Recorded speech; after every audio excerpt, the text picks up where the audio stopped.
There we go.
Yeah.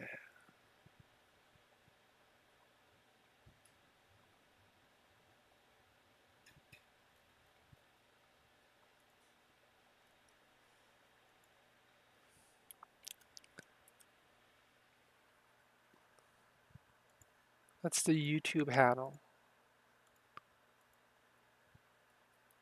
Uh, my YouTube channel thingy. That's what I don't know how to get it on Twitch. What? You want me to triple dip? That's crazy.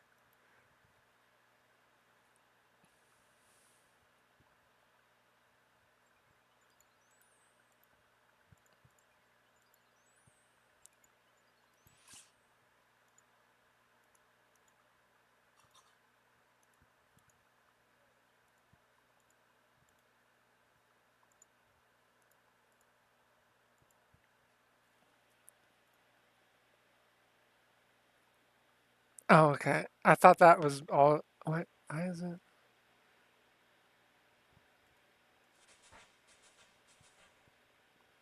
Say something now?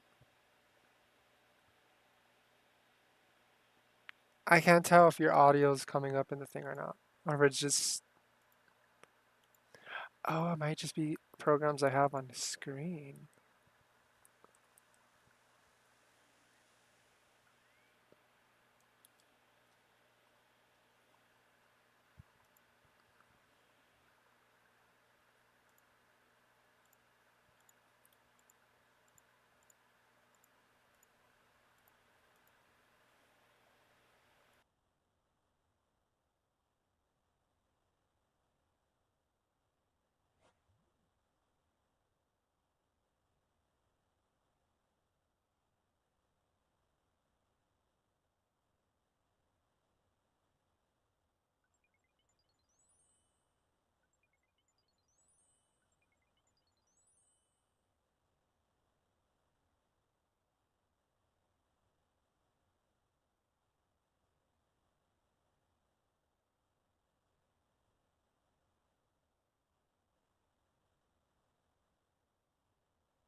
to level 9.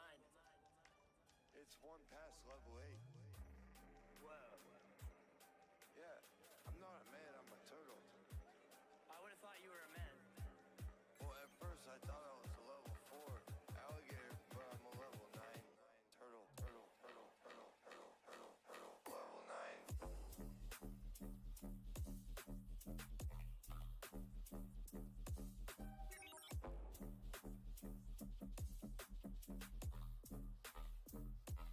I like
If you drink a Sanfu or a Relisim's balm before it pops, the damage is way lower and the parasite spawns weaker.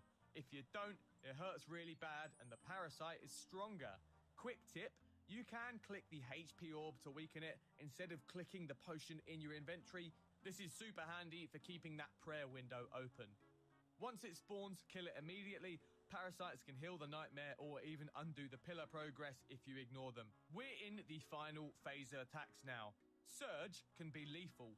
Nightmare teleports to one edge of the room, then instantly surges across to the opposite side, running around like Naruto. If you're in her path, you can take up to 60 damage. Just step out of the way. It's very simple to do, but very deadly if you mess it up. Also in phase 3, the spores. These little mushroom looking things spawn all around the arena. If you step within one tile of them, they explode and disable your run energy for a little while. They aren't particularly dangerous on their own, but if you get slowed when Nightmare decides to charge you, you're going to have a hard time getting out of the way. If you get hit by the spores, you can infect your team, so stay away from everyone. You can tell if your teammates are infected, they'll be yawning. That's all of the special attacks. I know it sounds like a lot, but in practice, you're usually only dealing with one or two things at a time. To summarize the full fight, prayer switching for normal attacks and dodging shit on the floor for the grasping claws for the whole fight. Each phase is split into two sections, the blue shield and the green health bar. Each phase is separated by the sleepwalkers. You just need to kill them before they reach the nightmare. Phase 1 spawns in the husks that freeze you in place and the corpse flowers quadrant area of effect attack. Phase 2 infects you with the alien chestburster parasite and muddles your prayers. And Phase 3 has the spores that disable your run and the Naruto run surge attack. And that's all you need to know to kill the Nightmare of Ashihama. Grinding her out is pretty fun as a group, but if you're ready to take it to the next level, Fasani's Nightmare is just next door. It's pretty much the same fight, but it's way more punishing with one or two extra spicy mechanics. I'm working on learning it right now, and once I've learned it, I'll be releasing a full guide just like this one. So make sure to keep your eyes peeled for that if Fasani's is on your list too. As always, a huge shout out to my YouTube channel members and Twitch subscribers. Liking and subscribing is the best way to support the channel, but if you want to give that extra bit back, I do massively appreciate it. Thanks for sticking around. I'll see you next time.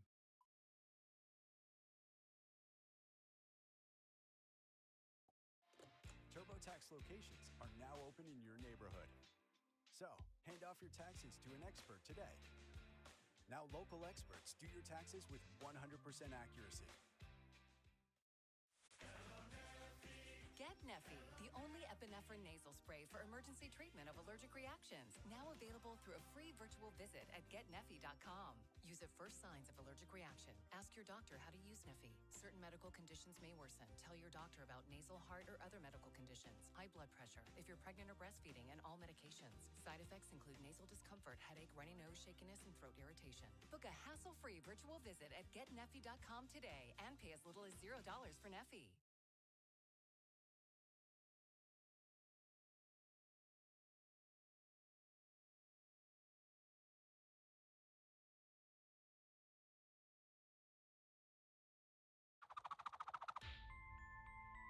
The death toll of the night shooter continues. Stop shitting yourself. The night shitter. The night shitter. The night shitter. What was that show that they would put kids on and send them to prison? I want to go on that. No one knew instantly. Yeah. Dude, there's so many. That's a legendary show. How do you not know that show instantly? She didn't even finish the sentence. She just said there's a show with kids, and you said scared straight. Scared straight. No, have you not seen the one where the kid's just not scared at all? The whole show? he's hilarious. They're like threatening to push him through the door into the scary guy, and he's like, "Why won't you go in there, boy? Why won't you go in there?" The door's not fully open. I like the one where, like, I think one of the guys were like, "I'm never gonna see my kids again." And that sounds like a you problem. He just didn't give a fuck. Some kids are little fuckers. Like, those type of kids get into jail and they become like the fucking kingpin. Yeah.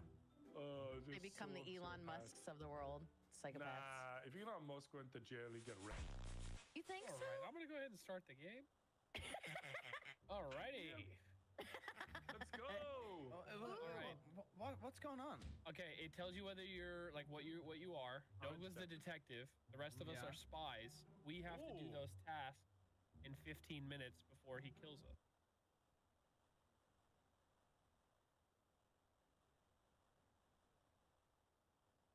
2025 was a banner year for the United Arab Emirates, a year when victory seemed all but assured and the political masterminds of Abu Dhabi seemed truly unstoppable. In Sudan, the Emirates-backed Rapid Support Forces had engaged in some of the darkest acts known to mankind, and the Emirates had gotten off with hardly a slap on the wrist. In Yemen, a rebel group called the Southern Transitional Council had taken over nearly the entire country with the Emirates' help, capturing oil, thwarting Saudi Arabia, and demanding recognition as a new sovereign state. In the breakaway regions of Somaliland and Puntland, the UAE has transformed airports and seaports into the most important points in a new regional axis, and in Libya, it seemed clear just weeks ago that the Emirates were going to make something big happen, and very soon. But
Across the first few weeks of 2026, the true nature of Abu Dhabi's new axis was revealed for the entire world to see. Not some grand political machination, but a paper tiger, an illusion that would fall apart when faced with even the slightest resistance. The United Arab Emirates have gone from ascendant to retreating in record time, and now there's a very real chance that the UAE will be made to pay for its transgressions, some of which are deadly serious. You see, there's 4 little letters that really matter in geopolitics. FAFO. And after years spent rounds with international affairs across the wider region, it appears that the United Arab Emirates is about to find out. Just before we continue, a word from our lovely sponsor. Look, you probably won't survive the apocalypse. Oh, okay, thanks. Big feeling good today. But if you did, it'd be because of this book. It's called The Four, Illustrated Survival Guide, and it's not like anything you've ever seen. Actually, I know what my copy says. It's supposed to say it's nothing like I've ever seen. But that's a lie! Because I've got your other books company that makes this book, and they're equally awesome. I hope that's okay. Don't make me redo it, please. What I like about this is that it's not just one vague doomsday. The book is built around 4 different apocalypse scenarios: a pandemic, a zombie outbreak, nuclear winter, and global warming. Each chapter is basically its own survival manual showing how you'd actually adapt and stay alive depending on which version of the end of the world you're dealing with. You've got so many options, each with its own writer, illustrator, and style. It's a 400-page, look how thick that is, monster, packed with hand-drawn art, weirdly useful survival tips, and a tone that lives somewhere between Mad Max and, should I be laughing at this? Born on Kickstarter, backed by thousands, and somehow both hilarious and practical. It's the one survival guide that'll actually make you want to see if you could make it. I will show you this. You can open it up on any page, and it'll have just beautiful illustrations and pictures and information and all of this stuff. I actually only got this morning. There is a man brushing his teeth with a stick. I don't know if I'd want to survive the apocalypse if that's what I have to be doing, but it is very interesting. This is just fantastic stuff. I actually got this morning, so I haven't actually had a proper look at it yet, but from everything, I mean, it's just gonna be good. This is the sort of shit that I really love. If someone gave me this for Christmas, I'd be super happy. If you're into chaos art or just want something cool to flip through while the world burns, this is it. Use the code WARFRONTS4BOOK. WARFRONTS, the number 4, book, at the link in the description below. Just don't wait for the sirens. It's a little bit of a cheesy sign off, but I like it. Go grab this, all right? It's fantastic. You got the clothes, the cars. You look like a person who has secrets. Came here to make you a business proposition. He knows exactly what they're transporting when. There's no DNA left at the scene. Your guy's untraceable. It's not about the money. What is it about? Look, James. Crime 101, rated R, only in theaters February 13th.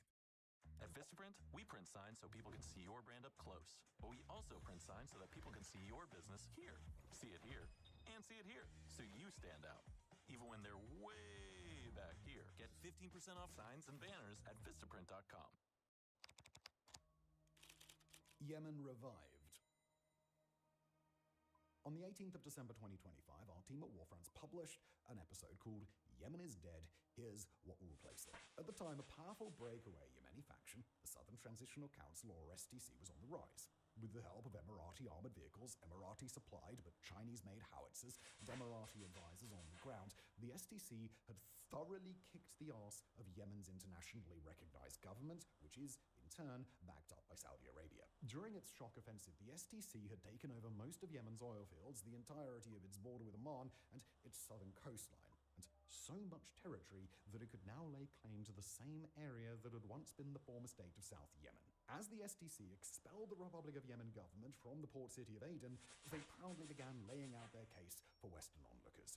Recognize them as a sovereign state, give them a few weapons, and they'd get to work kicking the arse of the Houthi rebels, Al-Qaeda, and any other terrorist organization that dared step onto Yemeni soil. Make no mistake, at that moment, the STC really appeared to have done it. The Saudi-backed government, and more importantly, the powerful tribal militias that backed it up, practically had retreated from their territory as the STC advanced, refusing to fight for cities or strategic highways and even fleeing onto Saudi soil in order to get out of their way. But the STC and the United Arab Emirates that had backed it for years would soon find out that their celebration was very premature. Now, we should mention for our regular Warfront viewers that, yes, the plot twist that comes next has been something we've wanted to share with you, but, as you probably noticed, Venezuela, Iran, and the entire Western Order have all found their way into the shit. It has indeed been a busy few weeks. But while the world has been transfixed on chaos and upheaval in other countries, Saudi Arabia and its tribal allies got to kicking some serious arse in Yemen. When those tribes made their way onto Saudi soil, they weren't in a state of retreat. They were regrouping, gathering into a single united force that was tens of thousands strong and preparing for a massive counterattack. Nor did they simply plan to carve out a buffer zone or take enough of their own territory back that the Republic of Yemen government could still survive. They were coming for all of what the STC had taken, and even the territory that the STC had lived on for years. And this time, they had air support. Now, in order to understand what happened next, we've got to understand a couple of things about the way that fighting works in Yemen, because it's very different than anything you'll see almost anywhere else on Earth. Military offensives in this part of Yemen take place across massive, empty stretches of desert, using relatively small groups of fighters who can move rapidly in all directions and who tend to travel fairly light. Because they don't have many people to spare, they avoid urban combat, where battles can become very costly very quickly. But between the sheer mobility of an attacking force, the relatively small number of defenders you'll find in a given area, and the fact that nobody wants to fight to the death in cities and towns, this style of warfare overwhelmingly favors an attacking force, no matter which force is doing the attacking. But when it was the STC's turn, Saudi-backed tribal forces had two choices: fight exposed, in the open desert, at risk of being cut off and surrounded by attacking forces that were constantly on the move, or give up territory and live to fight another day. But once the STC had taken all that territory, it had basically switched roles, where now its forces had to choose either to defend in the open desert or retreat. And as hard as it would have been for those Saudi-backed tribes to defend themselves when the STC was ascendant, the STC's problems were promising to be so much worse. After all, the STC had brought that Chinese-made artillery, but the counter-attacking tribes had Saudi air support, and if the STC wanted to defend out in the desert, then they'd be sitting ducks. Once the Saudi-backed counteroffensive began, the result came quickly and decisively. The STC lost its vast holdings in the sparsely populated eastern provinces of Hadramaut and Al-Mahra, including the oil fields, the border crossings, and the lucrative southern coastline. Then they lost the southern territory, where they'd been entrenched for many years, and where their separatist movement had real support among the local population. They lost the city of Aden, which they'd held in a practical sense for quite a long time, despite allowing the Republic of Yemen to set up a seat of government there. Finally, they were chased into a sliver of southwestern coastline, where they would be trapped between Houthi forces to the north and incoming Saudi-backed forces from the east. Before long, high-level STC officials were switching their allegiance, choosing to voice support for the Republic of Yemen government rather than allow themselves to be purged in the aftermath. The STC's leader fled on a boat across the Red Sea and was then ferried back to the Emirates in disgrace. By January the 9th, the STC was formally dissolved despite opposition from some of its internal elements, and what had recently looked like the birth of a new nation was confirmed as one of the most stunning military reversals of the modern day. As for the Emirates, they didn't decide to try and hold the line, they didn't send air support, they didn't send mercenaries, and they didn't take any of the other steps that might have allowed their proxy allies to survive. Instead, they left the nation before the counter-offensive was even complete, pulling their military support from the STC and dooming it to a final collapse.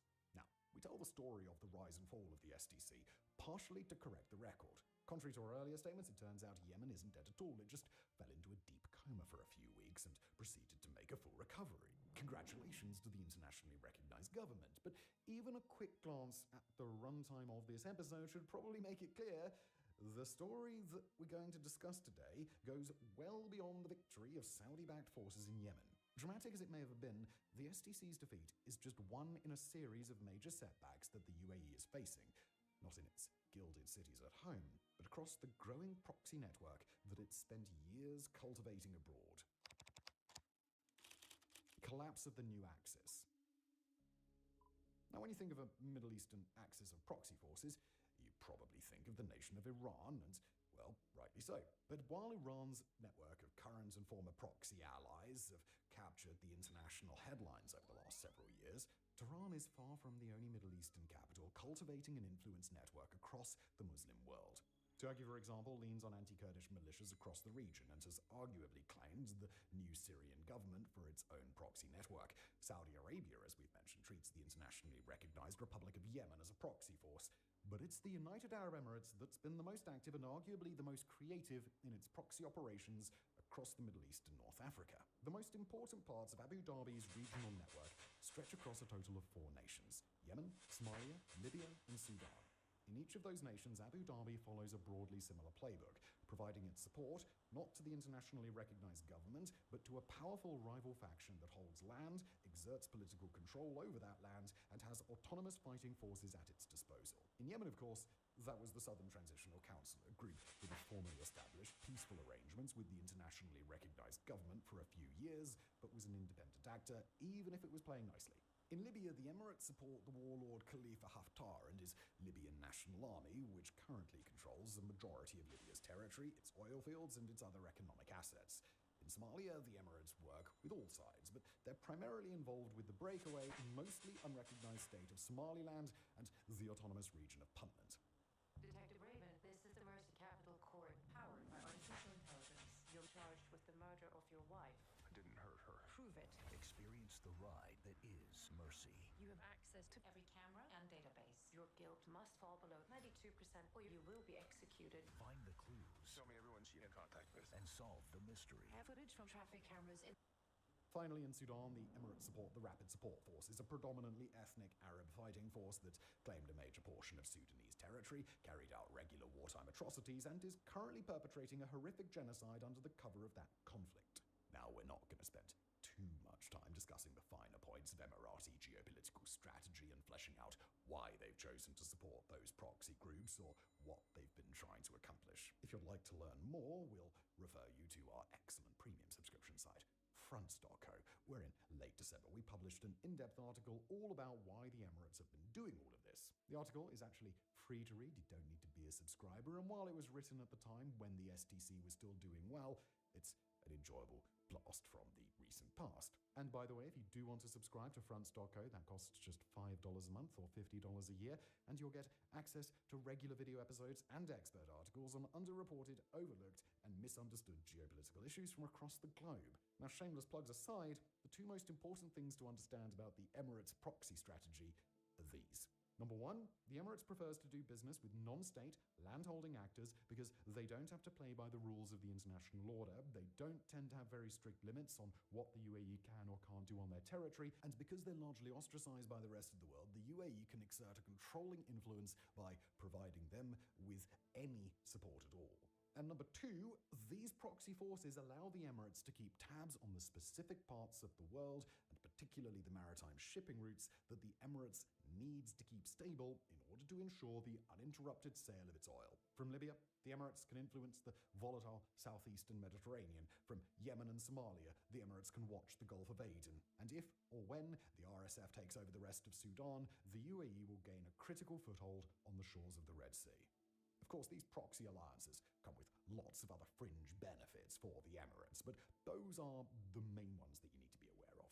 Across late 2025 and early 2026, the Emirates' setbacks across its proxy network have been most noticeable in Yemen for all the reasons that we just laid out with the expansions and collapse of the STC. But elsewhere across the network, there have been other changes that have been, shall we say, less favorable for Abu Dhabi, and in each case, those changes have reversed what had seemed to be meaningful progress. We'll start with both Libya and Sudan, in a part of the region referred to as the Tri-Border Zone. There, the Emirates have been working on a pet project for months now, the Al Kufra airport, situated on Libyan territory under Khalifa Haftar's control and refurbished over the span of the last year or so. Al Kufra has turned into an absolutely critical supply node for the Emirates, receiving Emirati strategic airlifters, which can then be safely unloaded. Their cargo is packed into truck convoys carrying heavy loads across the Haftar-controlled border zone into Libya and the RSF-controlled border zone in Sudan to support the RSF on the front lines.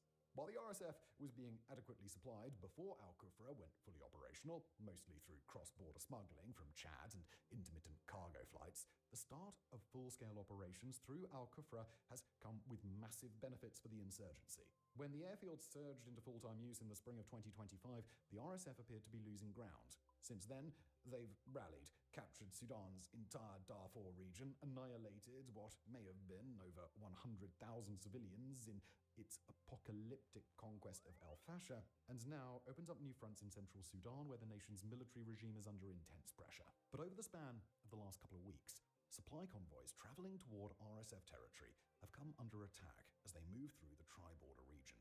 Those attacks appear to have been carried out via airstrike, by warplane, or drone assets under the control of the Sudanese armed forces, and they've crippled multiple RSF convoys. The most recent strike, as of the time of writing, came on the 9th of January, and in that case, it wasn't the Sudanese armed forces that carried out the strike, but rather Egypt, according to unverified but broadly credible information leaking out of the region. And in order to really explain why this matters, we should be very clear. The fact that these convoys were bombed is not because the Sudanese military or Egypt suddenly came into possession of a new type of weapon that it didn't possess previously. Both the Sudanese military and the Egyptian government have been able to hit these convoys since they've started traveling the region. Up until late December, that hadn't happened. But somewhere, for some reason, some strategic decision maker appears to have changed his mind. Now, according to RSF sources, the group is having to consider the possibility that it'll have to reroute convoys toward far longer and slower journeys, cutting its ability to sustain those frontline victories. New flight path mapping in early 2026 shows that sensitive aircraft traveling from the Emirates to Libya now have to avoid Sudanese, Yemeni, Egyptian, and Saudi airspace, meaning that they've got to fly south through the Gulf of Aden, through Djibouti, Ethiopia, and South Sudan, and briefly over the Central African Republic before turning north to fly across Chad and then finally reach Libya. That's a journey that some Emirati aircraft can manage, but the Aleutian strategic airlifters that they rely on for their RSF supply operations cannot accomplish that without stopping to refuel. Then there's the situation in Somalia, where after decades of trying and failing to gain recognition as a sovereign state, Somaliland finally received its first endorsement by another nation, thanks to Israel. While it wasn't the Emirates that recognized Somaliland first, Israel is a quiet but very close ally of the Emirates in the Middle East, with the two countries collaborating frequently on security and intelligence matters. Israel, with its closeness to an American administration that's toyed with the idea of recognizing Somaliland, was a particularly meaningful friend for the Emirates to lean on. That recognition only just took place on the 26th of December 2025, and according to insider reports, there were plans for several other countries to follow suit. Those included the Emirates, but also Ethiopia, which has waffled back and forth on Somaliland for years. For both the Emirates and Israel, recognition of Somaliland could have cleared the way to prompt significant leaps forward. The Emirates has control of a major port and a critical airfield in Somaliland, as well as similar assets in neighbouring Puntland, and it would have stood to gain massively from an international community that was more than willing to engage with those holdings after a green light from Israel and elsewhere.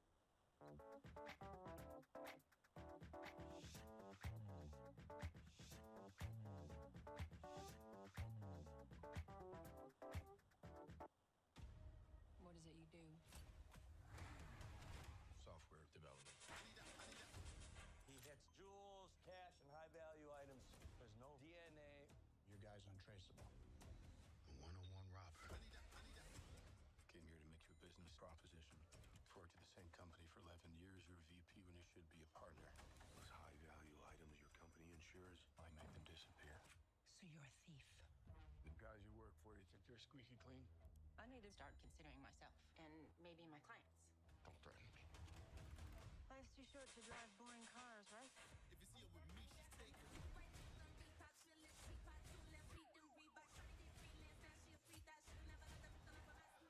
There's a courier carrying $11 million. I want 3. I'm getting close. I know it. The UAE also uses those airfields to funnel support toward the RSF and would have been able to better coordinate with a sovereign Somaliland instead of going through Mogadishu. Both Abu Dhabi and Jerusalem use Somaliland as an intelligence gathering and regional surveillance hub and could have massively stepped up those efforts if they'd been able to build a more formal, internationally accepted, overt relationship with independent Somaliland. But even though Israel and the Emirates already understood that recognizing Somaliland would generate some backlash, that resistance appears to have been far greater than they've anticipated. The move was rejected by most of the Muslim world, including power players across the Middle East and as far away as Indonesia. The Somali federal government, which has long had its own fragile but important relationship with the Emirates, didn't decide to grit its teeth and bear Abu Dhabi's decision, but instead severed ties with the Emirates outright. That decision was opposed by Somaliland and Puntland, as well as the increasingly autonomous southern region of Jubaland, but it drew support from across the African Union, where Israel's decision and the Emirates' clear role in that decision have been the source of immense frustration. Over the last week or two, the Emirates have started removing military hardware from parts of Somalia, particularly from an important airfield in Puntland's port city of Bosaso, where, for the first time in years, Emirati strategic airlifters are no longer continuing their journey toward RSF smuggling routes. While the Emirates' operations in Somaliland have been able to continue somewhat normally, even their air traffic there has been diminished, and now it appears that Saudi Arabia is looking to play a larger role in Somalia to fill the gap that the Emirates will leave behind. And even in Libya, where the Emirates has chosen to maintain a relatively stable, quiet relationship with the Haftar government, there had been growing indicators that something was on the horizon, even if it wasn't quite clear what that something was. During the final months of 2025, Haftar and his allies had gone about a reformation of their military structure, participated frequently in unusual meetings with important regional backers like Egypt and Turkey, and they'd sealed a $4 billion arms deal with Pakistan to procure Chinese-made JF-17 warplanes and other warfighting equipment. They'd even stood to benefit from what appeared to be a very timely accident when on the 28th of December, the military chief in control of Libya's other government, the internationally recognized one, was killed in a plane crash shortly after taking off from an airport in Turkey. While any specific plans that Abu Dhabi may have had for Libya are unknown at this time, it was clear a mere few weeks ago that something was afoot within Haftar's organization as well. Now, though, the situation in Libya is changing too. Take the Egyptian airstrike against a recent RSF convoy. Egypt is believed to have taken previous action against convoys that strayed onto Egyptian land, but this is the first bombing of a convoy positioned squarely within Haftar's territory. Not only that, but the strike came just 2 days before Haftar's son and likely successor, Libyan National Army commander Saddam Haftar, was set to visit Cairo for what likely turned into a fairly significant slap on the wrist. Meanwhile, Haftar's aircraft deal with Pakistan is likely to have taken on a new meaning after some other developments across the Muslim world that we're about to discuss. To put simply, for now, it's recently become clear that Pakistan may see a future that's less politically aligned with the Emirates than its rhetoric for the last few years would have suggested. And now, with Haftar on the hook for a multi-billion-dollar deal, his faction will need to accommodate Pakistani influence even when it runs counter to the Emirates. A rogue actor. Okay, so zoom all the way out. Examine all 4 of the Emirates' major proxy connections as a whole, and it is clear that something has changed over the last several weeks. Whether it's the collapse of the STC, the setbacks in autonomous Somalia, the cut-off of key supply chains to RSF-controlled Sudan, or the apparent change of fortunes in Haftar-controlled Libya, the forward momentum that each of these proxy forces had been enjoying for most of 2025 has now disappeared.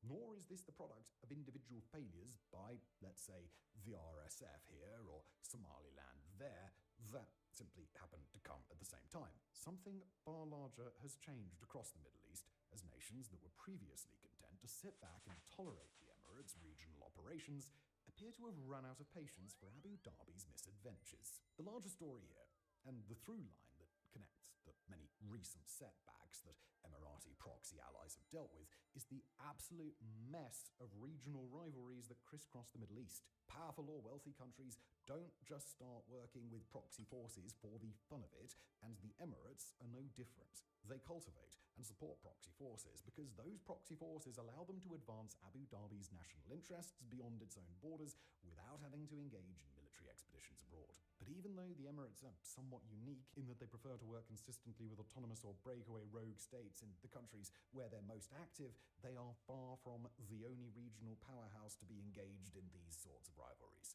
Saudi Arabia, Turkey, Ethiopia, Qatar, and Egypt are each at the center of their own respective networks, along with Israel and Iran, with each of those nations building deep, frequently overlapping connections with less powerful nations in the region.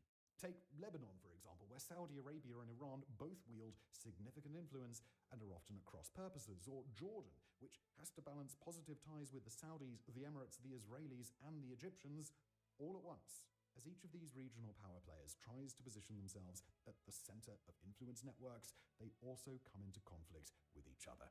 Israel versus Iran, or Iran versus Saudi Arabia, but also Turkey versus Israel, Ethiopia versus Egypt, Saudi Arabia versus Qatar, and more. Sometimes those rivalries play out in the economic or cultural sphere, sometimes they're fought out through proxy forces. Sometimes they involve blockades, severing of ties, and other direct measures. Most of the time, however, they do fall short of a military conflict between the two regional powers directly. This is Buick, now. Buick, exceptional by design. Get 0.9% APR on select Buick models. Plus, current eligible non-GM owners get up to $2,250 allowance on Encore GX. Working on New Year's resolutions? Want to train like a luchador? Enter the New Mexico Lottery Fiery 5 Scratcher promotion for a chance to win $4,000 to build your own gym. Get info and enter at nmlottery.com. You must be at least 18 to play. Please play responsibly.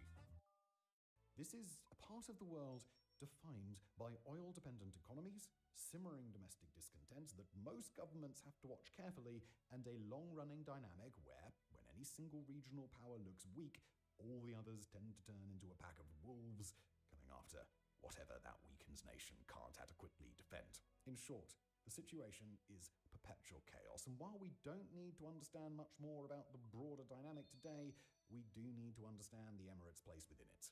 In many ways, the Emirates have been among the Middle East's most interesting geopolitical actors for decades, and especially over the last several years. Despite being a nation of less than 12 million people, where Emiratis make up just 11% of the total population, they've been able to leverage their massive oil wealth and transform themselves into a meaningful player in regional affairs. Unlike nations like Saudi Arabia, which have realized too late that they need to diversify their economies and are now diversifying primarily through tourism-based vanity projects, the Emirates have taken diversification seriously for a really long time. More than that, they've recognized the fact that by prioritizing industries or partnerships that are globally frowned upon, they can capture an outsized share of the profits by presenting themselves as a partner willing to look the other way. As one example, the Emirates process a tremendous amount of illegally mined gold and gold mined from conflict zones, which it then processes, rebrands as its own, and sells into the international market. It also became known for its highly permissive business environment where companies pay minimal taxes, don't have to follow many of the labor-related laws that they would find in other wealthy countries, and face far fewer consequences for whatever they might be engaged in internationally. It's that same approach that's led the Emirates to engage with regional forces that most countries would avoid, like Khalifa Haftar's portion of Libya or the governments of Somaliland and Puntland, while at the same time they're willing to ignore incredible abuses by their foreign partners, including actions by Sudan's RSF that are tantamount to genocide. Of course, the Emirates' regional partners do tend to notice these sorts of behaviors, and for that reason, Abu Dhabi has become something of a chaos actor across the Middle East. It's not a true pariah state, like Iran. Instead, it walks a very fine line between being a rogue state when it feels like it, and enjoying its place in the international order when it's convenient to do so. Always opportunistic in its behavior, the Emirates have gone from countering Iran to brokering a normalization deal between Iran and Saudi Arabia, from leading the regional blockade against Qatar in the late 2010s to working together frequently in 2025. Nor is that behavior constrained to its fellow Middle Eastern governments. The Emirates take a similar approach to both China and the USA, and to both Russia and the European Union. As you can probably imagine, that means that the Emirates have built some meaningful political capital over time to gently encourage more powerful nations to tolerate it, even when its actions might not totally align with what they'd want. But it also means that from the perspective of other Middle Eastern powers, the Emirates are a perpetual, incorrigible pain in the arse. The same is true for the Emirates' support of its proxy forces, as well as its consistent support of other nations in the region that have a tendency to go rogue. When the Emirates support the RSF in Sudan, they operate against the interests of Egypt, Turkey, and Iran, each of which is trying to support the Sudanese armed forces. By backing Haftar in Libya, the Emirates operate at cross purposes with Qatar, and until until recently, Turkey, although Turkey has started to reevaluate its Libya position over the past couple of years. By supporting Puntland and Somaliland, the Emirates pose a problem for Turkey, Saudi Arabia, Egypt, and Qatar, all of whom are heavily invested in the federal Somali government in Mogadishu. Finally, in Yemen, the SDC briefly threatened an internationally recognized government that's become Saudi Arabia's most important international project. And making matters worse, the Emirates have proved willing to sacrifice more of their financial and diplomatic capital than any of these other countries who've all got their own problems and ambitions to attend to, while the UAE remains largely focused on its rogue regional ambitions. It's because of that long-standing dynamic that the events of the last few weeks have been such a shock. It's not just that Riyadh or Ankara or Cairo or Doha independently grew tired of dealing with the Emirates in the normal fashion and decided to try and lay down the law. Instead, projects that the Emirates have had going for years are all blowing up in Abu Dhabi's face at the same time, and it's more than just a single regional rival causing those problems. Turkey, Egypt, Saudi Arabia, and other countries all seem to be playing a role at once, not by fighting most of the Emirates' proxy allies outright, but by using their influence and authority to get rid of the hidden backdoors and the cheeky diplomatic arrangements that the Emirates have been relying on.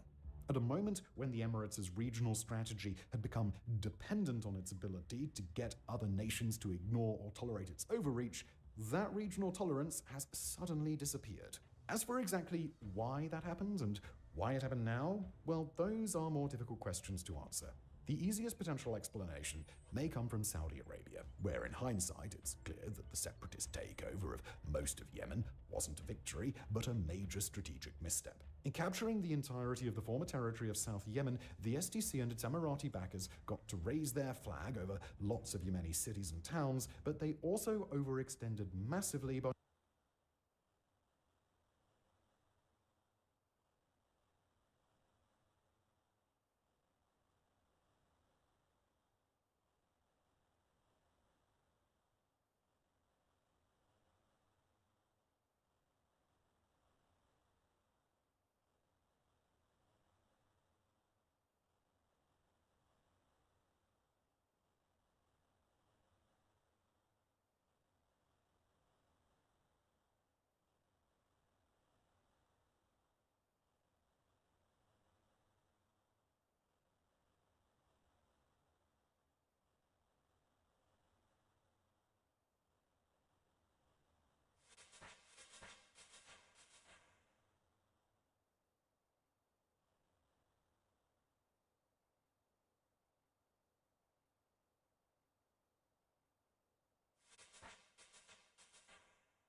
by spreading their forces thin over lots of territory, then redirecting many of those forces to a coastal area for anti-Al-Qaeda operations, and either forgetting or underestimating the difficulty of holding its new territory in a place where warfare almost always provides an overwhelming advantage to an attacking side. Perhaps as Riyadh realized that the many tribes it supported were still loyal and were willing to participate in a counter-offensive, Mohammed bin Salman got on the phone with some other regional leaders and hatched a plot to take advantage of their mistake. Or perhaps it was a larger combination of factors that suddenly made it clear to these nations how close the Emirates had come to changing the complexion of the entire region. Take a closer look at the timeline, and the STC takes over most of the former South Yemen by the 9th of December, while Saudi Arabia's air campaign didn't begin until the 30th, and the ground counteroffensive didn't start till the 2nd of January. But other Emirati partners notched major victories around that same time. The RSF captured the strategic city of Bab Nusa on the 1st and took over Sudan's vital Heglig oil fields on the same day that the STC consolidated control over the territory it briefly captured. Hardly a week later, Puntland and Somaliland took part in a major meeting of Somali opposition groups where those groups threatened to form a parallel national government. So, look back at mid-December 2025, and it seemed as if the Emirates and their regional allies were having a real moment, even as Riyadh and other Emirati rivals sat stewing on the sidelines.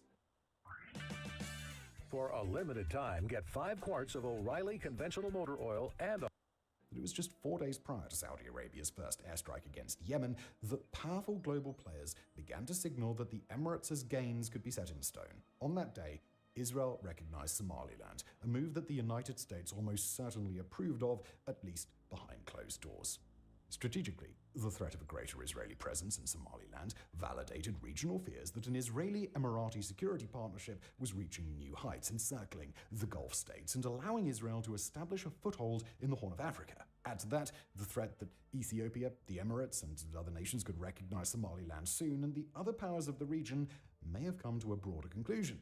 That Emirati ambition had been allowed to go unchecked for too long, and that if they didn't act now, then they'd spend decades regretting their complacency.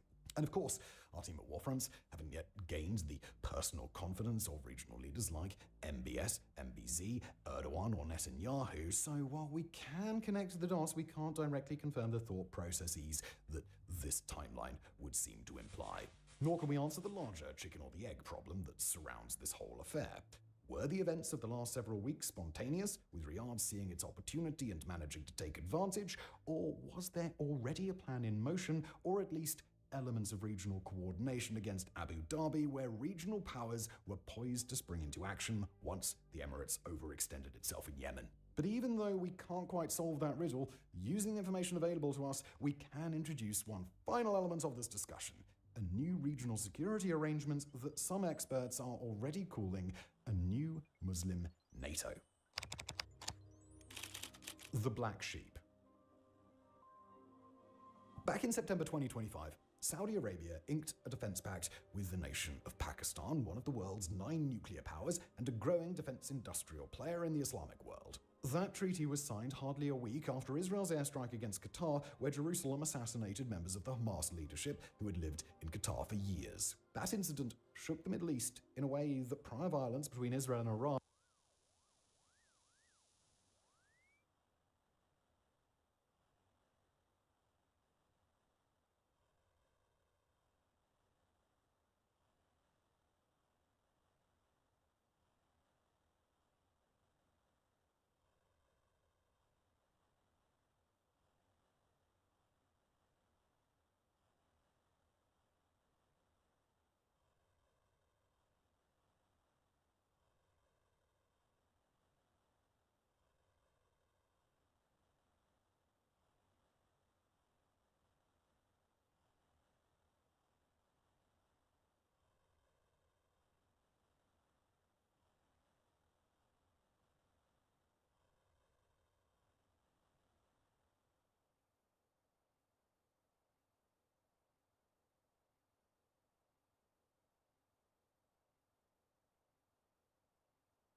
never had, and the degree to which Saudi Arabia and Pakistan had each been rattled was reflected in the degree of commitment that they made to each other. According to that agreement, Saudi Arabia and Pakistan would afford each other the same core protection that the nations of NATO have shared for generations, that an attack on one nation would be considered an attack on both. But it was in early January of 2026 that this partnership suddenly transformed from a bilateral security agreement between powerful Islamic nations to a multilateral network of powerful nations all acting in each other's interests. It was at that time when Bloomberg reported that the nation of Turkey was in active, ongoing discussions to join that security arrangement and create a three-way alliance that would both mirror the collective security guarantees of NATO and learn from some of the alliance's shortcomings. According to one Turkish strategist, Nihat Ali Ozkan, the three nations are considering a framework in which they'd each play highly specialized roles. Saudi Arabia provides the money, Pakistan provides the nuclear deterrent and manpower, and Turkey provides the military experience and the defense industrial complex. In the days since that news first broke, insider reports suggest that the nation of Egypt might also be looking to join up, bringing another large military and another powerful economy to bear in the new alliance's defense. While credible reports on the prospect are scarce, it's worth noting that Egypt was the leading voice in advocating the establishment of a NATO-style Arab defense force in September of 2025, despite the idea being shot down by several Gulf states at that time. Now, the idea of a collective security arrangement between these four countries is important for quite a few reasons at once.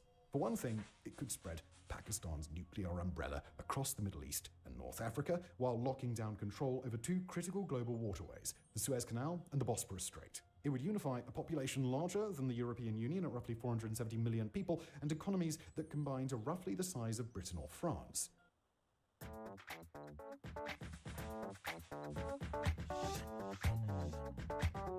It would also open the possibility for other Muslim nations to join in on the arrangement, which, according to some sources, is already a matter of serious discussion. According to Ali Chishti, editor-in-chief of The Wire in Pakistan, broader talks are underway about forming an even bigger collective security agreement, with nations including Indonesia, Malaysia, and Azerbaijan already party to those conversations. To be clear, those reports are not otherwise confirmed, and there are lots and lots of geopolitical reasons that a larger Muslim NATO would struggle to actually coalesce. But even a four-way partnership between Pakistan, Turkey, Saudi Arabia, and supposedly Egypt would change the complexion of global geopolitics, let alone the Middle East. And for the United Arab Emirates, that new alliance could pose a major problem. Remember, even if we put Pakistan aside, the other three nations that are known or suspected of working toward this strategic agreement are the same nations that have spent the last several years being frustrated, undercut, and repeatedly antagonized by the Emirates. It was Riyadh that brought about the downfall of the STC, Egypt and Turkey that have worked to sustain the Sudanese armed forces, and all three of them that stand to benefit now that the Somali federal government has decided to cut ties with Abu Dhabi. Although Turkey and Egypt each engage in limited security cooperation with the Emirates, Abu Dhabi doesn't provide anything that couldn't be replaced by one of the other nations in this new arrangement. Each of the four nations are skeptical of Israel in some way, with Pakistan still not recognizing Jerusalem, Egypt burned by Israel's handling of Gaza, Saudi Arabia seeming to move away from the idea of normalization, and Turkey squaring up for a new regional Cold War. The Emirates, by contrast, are arguably Israel's most important Arab ally, and Abu Dhabi has seemed willing to use its proxy network to Israel's mutual benefit when opportunities presented themselves. Take all those factors together, and it starts to become clear Abu Dhabi's got a big problem. After several years spent happily subverting larger, more powerful nations across the Middle East, after years engaging in a no-holds-barred geostrategic dogfight, Emirati leaders appear to have worked themselves into a predicament that is entirely of their own making. The UAE has been working on the fundamental assumption that a regional alliance like this was not possible, or at the very least was so unlikely that it could be discounted as a possibility. It's targeted, subverted, and absorbed the regional strategic interests of other nations because those nations were each out for themselves. Each had a bigger thing to worry about, and each came to the conclusion that it was better to regard the Emirates as a troublesome but ultimately acceptable friend than an enemy that would have been very hard to deal with by themselves. But now they've gathered into an alliance with about 7 times the economic power, and if we're only talking about Emirati citizens, well over 400 times the population of the Emirates. Bring all that power to bear against the UAE and it's not a close fight, especially considering that the Emirates have funneled their resources not into building a military on par with, say, Israel's, but into a decentralized network of proxy groups across the region. Of course, it's not likely that these four nations would simply start a war with the Emirates and force regime change in Abu Dhabi, but they don't have to. Already, the collapse of the SDC, the severing of the Emirates' relationship with the Somali government, and the recent setbacks in Sudan have made it clear the regional network that the Emirates have built is very fragile. They're prone to interruption. They're able to be severed or thwarted if the Emirates' regional adversaries decide to work together, and once those connections are gone, they're going to be very difficult to rebuild. In the span of just a few weeks, the Emirates' position has already been meaningfully stunted across the Middle East, and it's become very clear that when powerful Muslim nations begin to form alliances, the Emirates are not a priority. They're a black sheep. As for what could happen to the Emirates next, it's worth emphasizing that Saudi Arabia, Pakistan, Turkey, and Egypt have barely started to leverage the geopolitical tools at their disposal. They have the capacity to more actively interdict Emirati shipments to the RSF, especially if Egypt is willing to strike Libyan or Sudanese soil. They're already building a military-industrial connection between Libya's Haftar and Pakistan, with the multi-billion-dollar fighter jet deal they've already signed, and both Turkey and Egypt already having inroads with the Haftar family and their government. They could absolutely do more to pressure Somaliland and Puntland, either by reinforcing the federal Somali government or by making their own investments into Somalia's autonomous zones. And as for Yemen, well, the SDC's already been dealt with. The Emirates are well aware of what a regional alliance can do to individual Gulf states. After all, they need only remember the blockade of Qatar that the Emirates facilitated themselves. And while the Emirates benefit massively from their close relationship with Israel and the United States, rest assured that NATO member Turkey, Trump ally Pakistan, Trump ally Saudi Arabia, and core strategic ally Egypt could easily reduce Abu Dhabi's standing in Washington if they chose to. When Washington goes, Israel may not want to follow, but it certainly can't operate at cross purposes. In fact, a regional alliance like this one could turn out to be even worse for the Emirates in the long term, not just because there'd be a massive counterweight against Emirati strategy, but because they've got the ability to make the Emirates dependent on their goodwill. If you recall from earlier in this episode, our discussion of just why the Emirates support the proxy groups that it does, you'll recall that a core part of the Emirates' focus was on locking down safe, secure transshipment routes through volatile sea lanes. But by joining forces, Turkey, Saudi Arabia, and Egypt can establish firm control of the Red Sea, the southeastern Mediterranean, and the Suez Canal. They can leverage Saudi-backed Yemen to control the Gulf of Aden, and they can even choke off the Emirates' access to Black Sea markets, especially Russia, if they so choose. For Abu Dhabi, the difficult reality is this. When nobody cares enough about what Abu Dhabi is doing to justify lifting a finger, or when Abu Dhabi is able to sweet-talk, threaten, or cajole individual nations to look the other way, then Abu Dhabi can realize its ambitions. But the United Arab Emirates are not a nation that can deal with staunch, multi-front, unified opposition from other nations, especially not when those nations, as a collective, are far more powerful and influential than Abu Dhabi will ever be. We said it earlier in today's episode, and we'll say it again, the fact that the Emirates became as relevant as they did in as many industries and as many corners of the world as they have is a highly impressive feat. But at some point in the not-too-distant past, Abu Dhabi made a bet that it could cultivate a regional influence network, play the power games of the Middle East, and push limits wherever it pleased, all without ever being forced to account for its actions by a gathering of its rivals. Today, in January of 2026, the verdict is in. Abu Dhabi made a very bad bet, and now it's up to Abu Dhabi's rivals to decide what they'd like to collect. As for how the Emirates chooses to deal with its new situation, its leaders do still have options, but it's clear that they'll have to chart a new path forward. For Abu Dhabi, Yemen no longer appears to be in play, at least for the short term. The RSF is still on the offensive, and it'll be very difficult to defeat, even if aid from the Emirates were to stop tomorrow. But its value to Abu Dhabi is based on Abu Dhabi's ability to reach it, and that's already going to be difficult.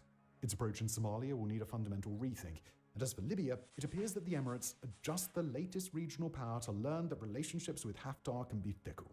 If the Emirates choose to maintain their proxy network as best they can and try to resist pressure from a growing regional alliance that doesn't feel the need to include Abu Dhabi, then it'll be fighting an uphill battle from a point of economic, strategic, and diplomatic disadvantage. But the alternative is for the Emirates to swallow its ambition, and all too often in geopolitics, ambition turns out to be the one thing that a nation is unwilling to sacrifice. Thank you for watching.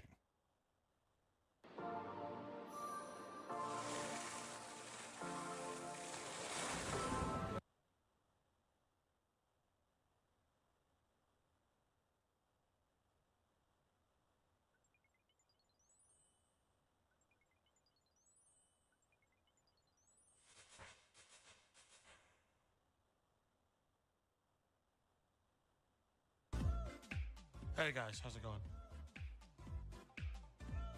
Every last one of the beasts out there has to pay. You understand? Every single one of them. All right? Listen. I don't know when they did it. Probably it was a while ago. Technically, I could check right now so I would have the actual answer. But at some point, they made a map in this game that was just New England. Now, I'm gonna be real, guys. Now, I'm gonna be real. Finally. One for the New Englandoids. Finally, one for me. Probably made years ago, but I don't check that often. All right? I'm going in. I'm gonna be going in, guys. All right? We're gonna get all of those bastards. The turkey, the duck, the bear, the bird, the moose. Dude, honestly, I'm gonna be real. I'm gonna squint pretty hard. I see a moose. Unless this is taking place in like Vermont or like, dude, listen, you get a moose down like my way maybe once every couple years. Like, they're not that common, okay? They're not that common. All right, if we're bumping into a moose out here, okay, I'm still cutting and running. There's no fucking way. Ain't no way. They're about to be less common. Dude, I ain't carrying firepower to kill no fucking moose. Okay, I'm gonna tell you that right now. I ain't carrying the firepower for no moose until I get to my safe house. No, I'll be real, guys. I may or may not own many of the DLCs for this game because I treat this game how I treat Payday 2, which was, oh, they have a bundle for most of it? Fuck it. 90% off sale? Okay. And I bought them all like a fucking year ago. All right, so for the most part, I'm pretty sure I can stop into my base and get a 50 BMG, like, you know, rifle and just kind of turn anything in this jungle out here into a fine mist. I'm pretty sure I'm allowed to do that. Yeah, I'm allowed to do whatever.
I want, basically.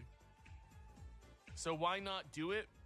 There's a period of time when you load into a new game where you have to walk to your safe house. Now, that's the important thing, is that it is a safe house because you are technically, for a period of time,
in danger, is how I would put it. You're in danger.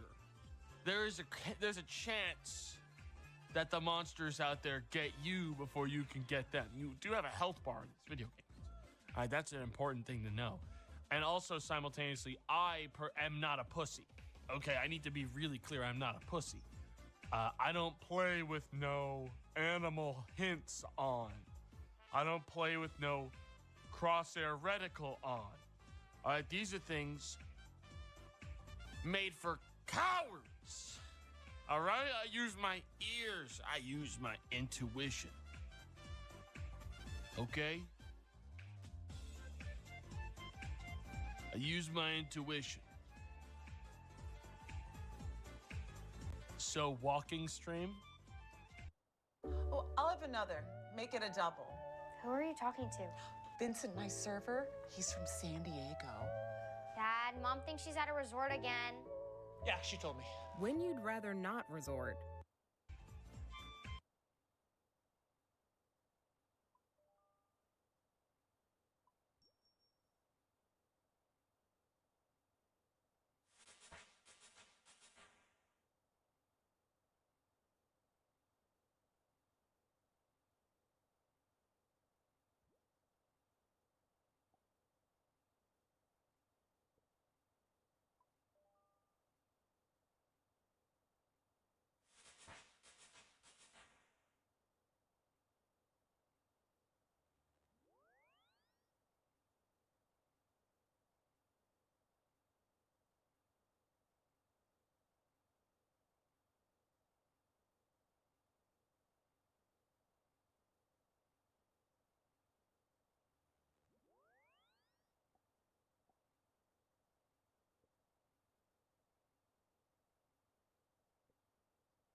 A few months later, Jagex introduced Aether Runes, which broke metas, with XP rates nearing 500k per hour with runners. This sped up the overall time required for 99 rune crafting, where it's now possible to reach 99 in only 35 hours. Then, in November of 2024, Jagex updated the Guardians of the Rift minigame, with some quality of life improvements, overall making the minigame a smoother experience. With the runecrafting skill, you unlock some of the best skilling moneymakers in the game. Like, with 77 runecrafting at the True Blood Altar, you can get close to 2 mil profit per hour. Then at 95 runecrafting, Wrath runes currently bring in 2.5 mil an hour. Money aside, runecrafting can be used to passively train other skills. You gain around 1 million mining and 1 million crafting XP on your journey to 99 runecrafting on Zaya. Or you could gain about 1.5 mil mining XP from the Dayalt Essence to reach 99. There's also a lot of magic XP gained from teleporting with certain methods. Another reason to train runecrafting is to complete quests, and there are currently 7 different quests with a runecrafting level requirement, with the highest being Desert Treasure 2. This means you need level 60 runecrafting to get the quest cape, and you need 91 runecrafting for the achievement diary cape. For a regular player, getting to 99 runecrafting can take hundreds of hours, but you won't need anywhere near that long to unlock the Teenage Mutant Ninja Turtles in Raid's latest crossover landing when full spin leads. Faj bonus you rewards the elves aid. Then my lord Evans back choose SR started description if head aid. Training runecrafting, there's a range of important unlocks that will greatly benefit your leveling. The first unlock is essence pouches, where these allow you to carry more essence per inventory, and they can be obtained in 2 different ways. One way to get them is by defeating monsters in the Abyss, and this requires the Rune Mysteries quest and the Enter the Abyss mini quest. I'd suggest fighting abyssal leeches in the area near the ALR fairy ring, and these leeches have a 1 in 42 chance of dropping a pouch, dropped in order from smallest to largest.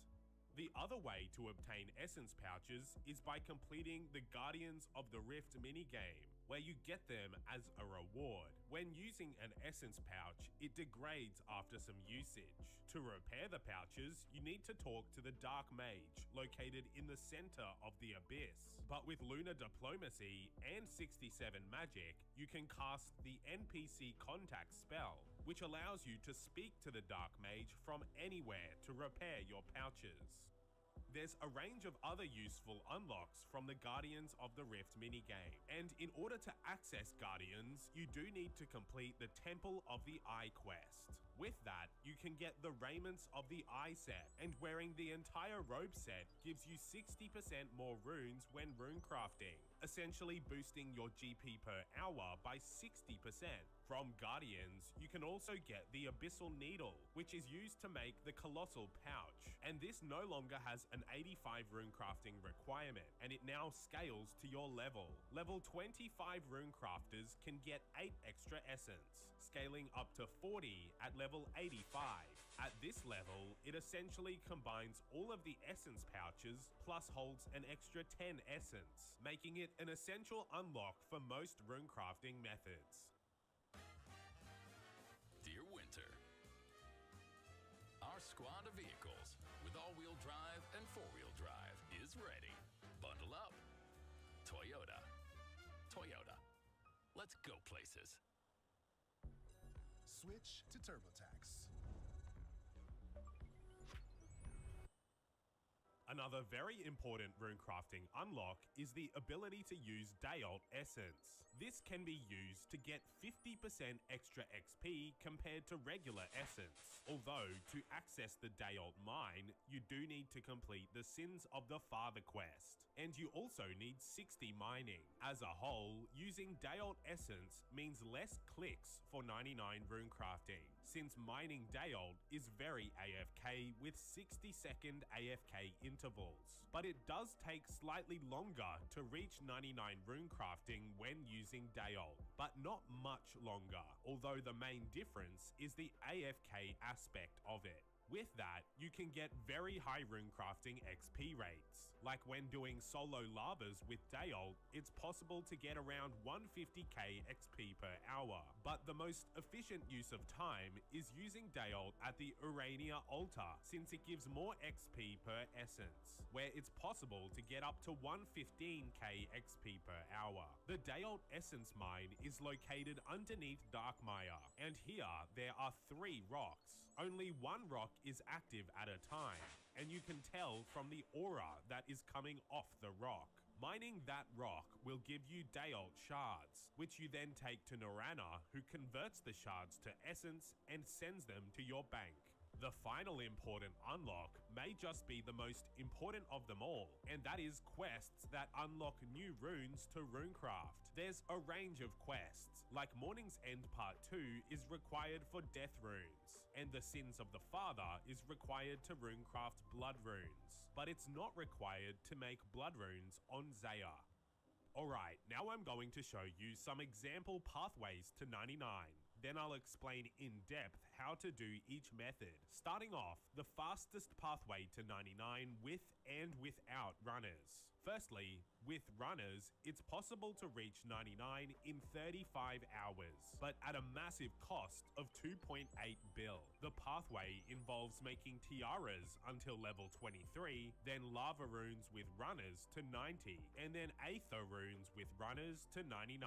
That's obviously very expensive. So the fastest pathway to 99 without runners is this. It's quite similar to the fastest with runners, except the XP rates are about a third of the rate. Also, aether runes aren't as fast as solo lavas, so you'll spend the entire time from 23 to 99 doing lava runes. Overall, 99 is going to take about 137 hours, and that's the fastest possible way to 99 rune crafting without paying runners. In total, the cost for 99 this way is about 1 mil, so much cheaper. So those were the two fastest pathways to 99, but here I have my recommended pathways to 99 with Guardians, Urania, and Zaya rune crafting. Guardians is going to take a minimum of 230 hours for 99, with a decent profit too, whereas day ult at the Urania altar takes about 150 hours of rune crafting and about 100 hours of mining day ult, for a total of 250 hours for 99. Or at 77, you unlock semi-AFK Zaya Blood rune crafting, which is going to take around 300 hours doing blood runes, then soul runes. And it also brings in the most profit out of these methods. It's also worth noting that there are some profitable pathways to 99 as well, including making true bloods to 99, or death, aether, or wrath runes. All of these methods will bring in over 100 mil profit on your journey to 99, and I'll go into more depth about each method shortly. Let's circle back and talk about some low-level rune crafting methods. And the best way to train from level 1 is by questing. Completing rune mysteries, then the Enter the Abyss mini quest gets you from level 1 to 9 rune crafting. Then you need level 10 to be able to do the Temple of the Eye quest. So I would recommend completing a quest that gives an XP lamp reward, and you use that XP lamp on rune crafting. So then once you're at 10, completing the Temple of the Eye will get you from 10 all the way to 27, and it also unlocks the Guardians of the Rift minigame. However, questing isn't actually the fastest way to level up from level 1. And the fastest way is making tiaras. Tiaras can bring in about 50k XP per hour, which is very fast for such a low level. From level 1, you can make air tiaras, which are most quickly made with a Ring of the Elements teleport. To make tiaras, you bring a regular silver tiara and a talisman to the rune crafting altar. Then you use the talisman on the altar to repeatedly create tiaras. The air, water, earth, and fire altars are all easily accessed with the Ring of the Elements teleports, and the ring can be bought off the Grand Exchange for about 500k. But once you reach level 2 rune crafting, you can also make mined tiaras. And on the Grand Exchange, they sell mined altar teleport tablets, which takes you right next to the altar. So this is the fastest way to train from a low level, repeatedly making mined tiaras. Although water, earth, and fire are still a decent option with the Elements ring. In terms of cost, you're going to spend 200 to 400k to get to level 23, which unlocks the next fastest method. Tortoise wins! An upset for the ages. So I would ask the board, what if our next app wasn't slow? What's this? Earn skills in weeks, not years, at University of Phoenix? Which is lava runes. And that leads me onto the next section of this video, where I explain how to do the fastest methods in the game. And firstly, the absolute fastest, which is hiring runners, involves standing at the runecrafting altar with players trading you essence as fast as possible. Currently, it costs 10 to 15 mil per hour per runner, and to get the fastest XP rates in the game, you're looking at over 40 mil an hour with 4 runners. To train with lava and aether runes, you do need Magic Imbue to get these XP rates. Magic Imbue requires Lunar Diplomacy and level 82 Magic. For lavas, you need a Steam Staff, Astral Runes, and Earth Runes. And at all times, you'll need to be wearing a binding necklace, which the runners will give you when yours runs out. I've personally used the Essence Running Discord server to find runners. And I'm not being paid to say that, it's a server I've tried and used, so I've linked it in the description. Then for lavas, you get ready with the runners at the fire altar, and it involves casting Magic Imbue, trading the runners for essence, and using the earth runes on the altar. It's strongly recommended to use the Essence Running Runelight plugin, which includes a range of helpful features. For Aether runes, you meet at the Cosmic altar, and for these, you need Aether Catalysts plus Soul runes. And you do the same, where you trade essence from the runners, cast Magic Imbue, but this time you use the Soul runes on the altar. It's best to use 4 or 5 runners for Aether runes. Otherwise, you're better off going to lavas. So those were the fastest ways to 99 rune crafting, but that was using runners, and it costs a lot of money. So the fastest without runners is traditionally runecrafting combination runes. In terms of the fastest solo runecrafting methods, it's lava runes from 23 to 99. Your XP rates scale from about 35k all the way up to nearly 100k per hour, and that's with regular essence. With Dayalt, you earn 50k to 150k per hour during the time that you're runecrafting, but do keep in mind that it takes time to gather enough Dayalt for an hour of runecrafting. To get the max XP rates with this method, it really requires the larger pouches or the colossal pouch. Then the method involves using the Ring of the Elements teleport to the fire altar. Then you use Magic Imbue with a binding necklace to create lava runes. There's a range of combination runes similar to lava runes, which provide very high runecrafting XP rates, including Mud, Smoke, Steam, Mist, and Aether runes. Mud and Smoke runes both cap out at about 84k XP per hour, and they bring in about 500k in profit as well. Steam and Mist runes are a bit faster in terms of XP, and also provide even higher profit rates, where you can make 1.5 mil an hour with Mist runes. Aether rune crafting nets a bit less XP, but also is very, very profitable. So those were the solo essence runs. But there's one more method I haven't explained that fits into the fastest section, and that is making eternal boots. This requires 60 runecrafting and 60 magic, and the entire method involves just using eternal crystals on infinity boots. For every eternal boots that you make, you get 200 runecrafting XP, but it can be a massive loss in GP depending on the Grand Exchange. As a whole, I don't recommend this method at all, and it's also very hard to maneuver since the GE buy limits don't favor it, but it is possible to get 350k runecrafting XP per hour this way. Now let's move into the next section, which is the recommended training methods to 99. And in this section, I'll talk about Guardians of the Rift, the Irania Altar, and Zaya runecrafting. Firstly, Guardians. And you can first partake in the minigame by completing the Temple of the Eye quest, which you'll have a minimum of 27 runecrafting once completing it. Having a high agility level can boost your overall output at Goda, or Guardians of the Rift, where having level 56 agility allows you to access the main starting rock to the east. Your mining level does not affect how fast you mine at Goda, but mining boosters like Varrock Armor or the Celestial Ring do work here.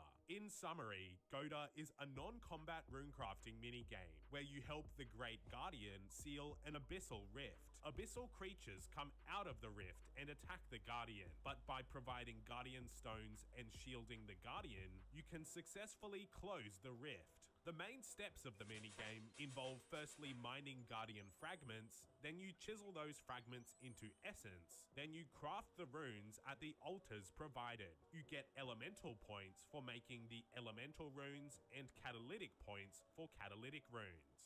To roll for a reward within the minigame, you need 1 elemental and 1 catalytic reward point per roll. Throughout the minigame, yellow portals will appear where you can enter them to mine essence. And to know when those portals are coming, plus for a range of other quality of life improvements, you should install the Guardians of the Rift Runelight plugin. In terms of items required, all you really need is a pickaxe, but it does help to have essence pouches along with a rune pouch with runes for NPC contact. You can optionally bring binding necklaces and runes to make combination runes for more XP and points. And if you have an abyssal lantern, you should use U-logs for the point boosting effect. You can expect decent XP rates at Guardians, ranging from 20 to 70k per hour. At the same time, you get up to 6k crafting and 3k mining XP per hour too.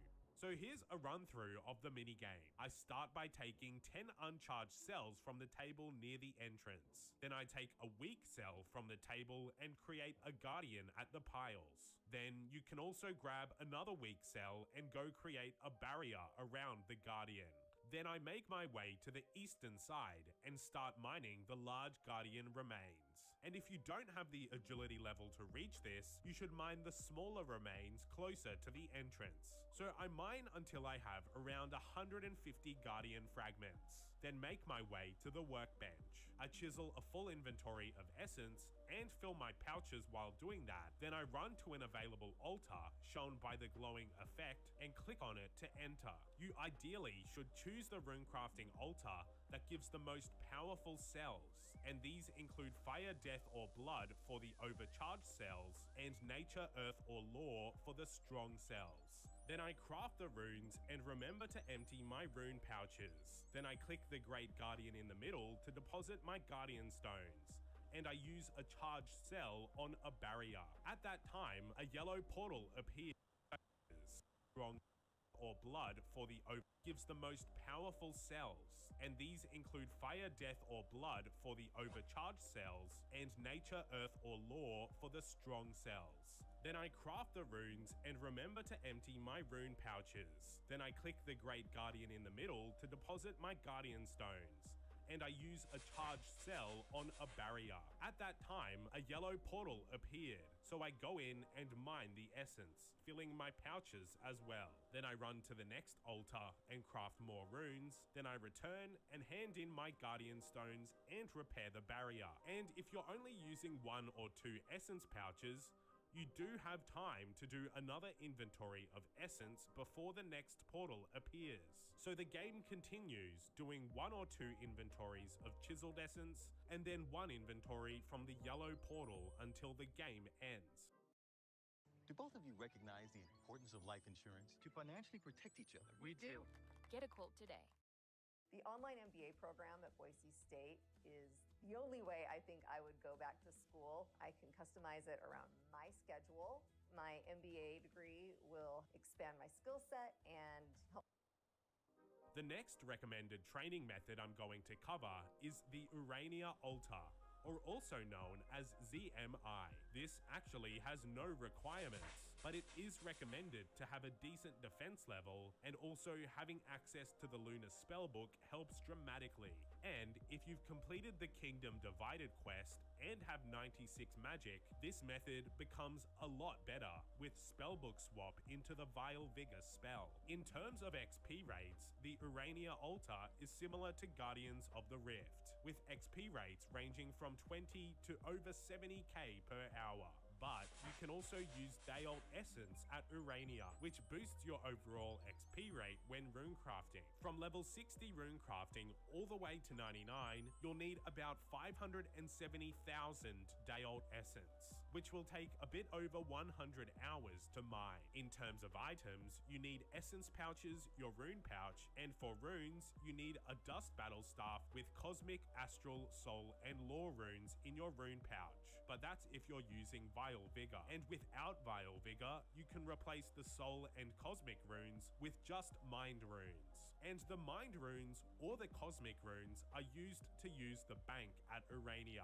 To set up an auto payment, you can talk to the banker and pick a rune from there. You should always use the raiments of the eye set if you have it, and wearing a defensive shield is helpful since you do get attacked while running the fastest way. If you don't have Vile Vigor, you also need stamina potions, and a ring of endurance and graceful can help here. Now I'll take you on a run through of Urania, and I'll be using the Urania teleport spell, the NPC contact spell, spellbook swap, and Vile Vigor. So I start at the bank with a full inventory and full pouches of essence. Then I run to the altar by clicking on it while zoomed out. Then when I make it to the altar, I craft the runes, empty my essence pouches, and ensure they're completely empty. Then I teleport to Urania with the teleport spell, and I click towards the ladder or on the altar. And on the way there, I cast Spellbook Swap to the Arceus spellbook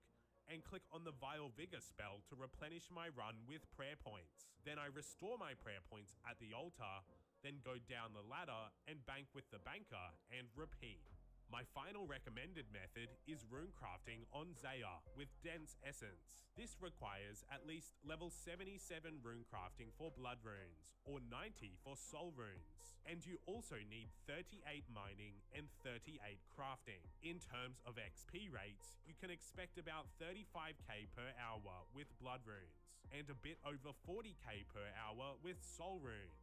Regarding items, all you really need is a pickaxe and a chisel, and the type of pickaxe does not matter. Bringing the raiments of the eye set will increase the overall profit, and this method is quite profitable, but I'll explain more about that in the profitable section. Having a higher mining level decreases the chance of the mining rock depleting, and the medium Kurand achievement diary gives a chance of mining double the essence. It's also recommended to have at least 73 agility to be able to use the shortcut to access the dense essence rocks.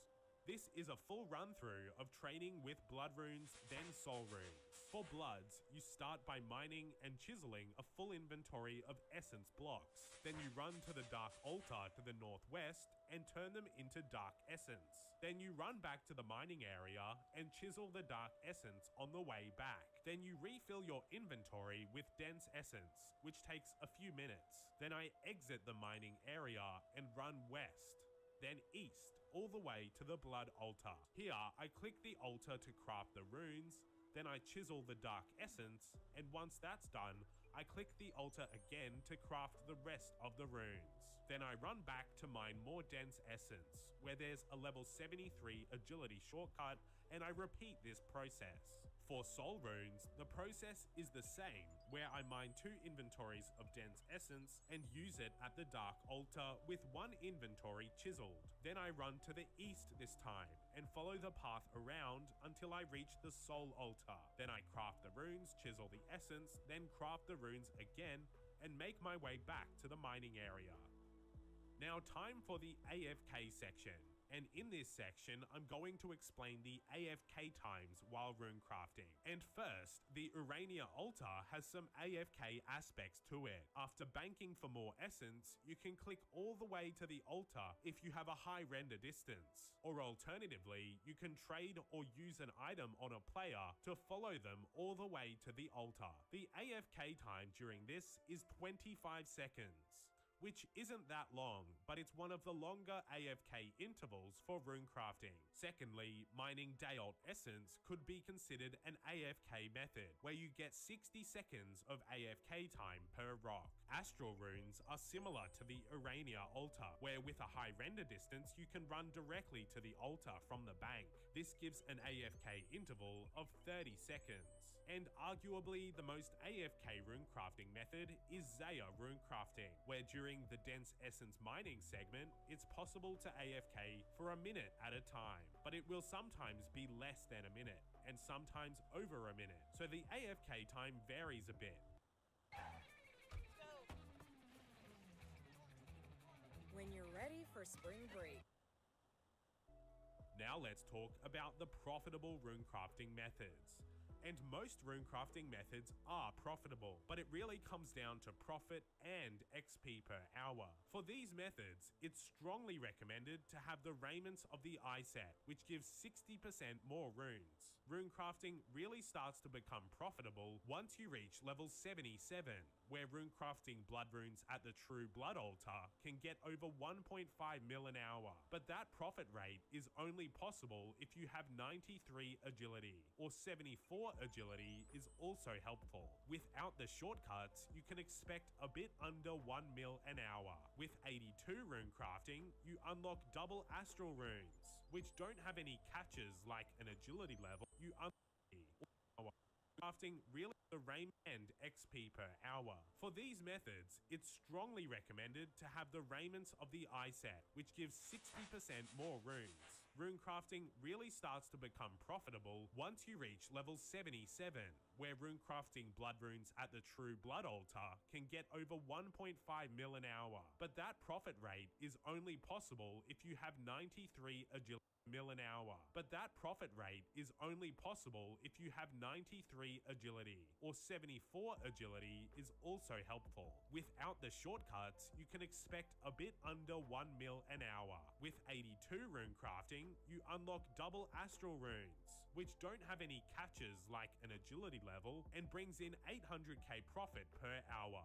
Then at 90 runecrafting, you can start making Aether runes. And double nature runes are excellent money as well. But to get the maximum profit, you do need the achievement diary cape for the teleport. Once you reach level 95, you unlock the best runecrafting moneymaker, which is runecrafting wrath runes. These bring in 2.5 mil profit per hour, but you do need to complete Dragon Slayer 2 to be able to craft them. It's important to keep in mind that methods like Goda, the Urania Altar, and Zaya runecrafting all bring in a profit as well. Per hour, you can expect 200 to 800k in profit at Guardians, and 100k to 300k at Urania.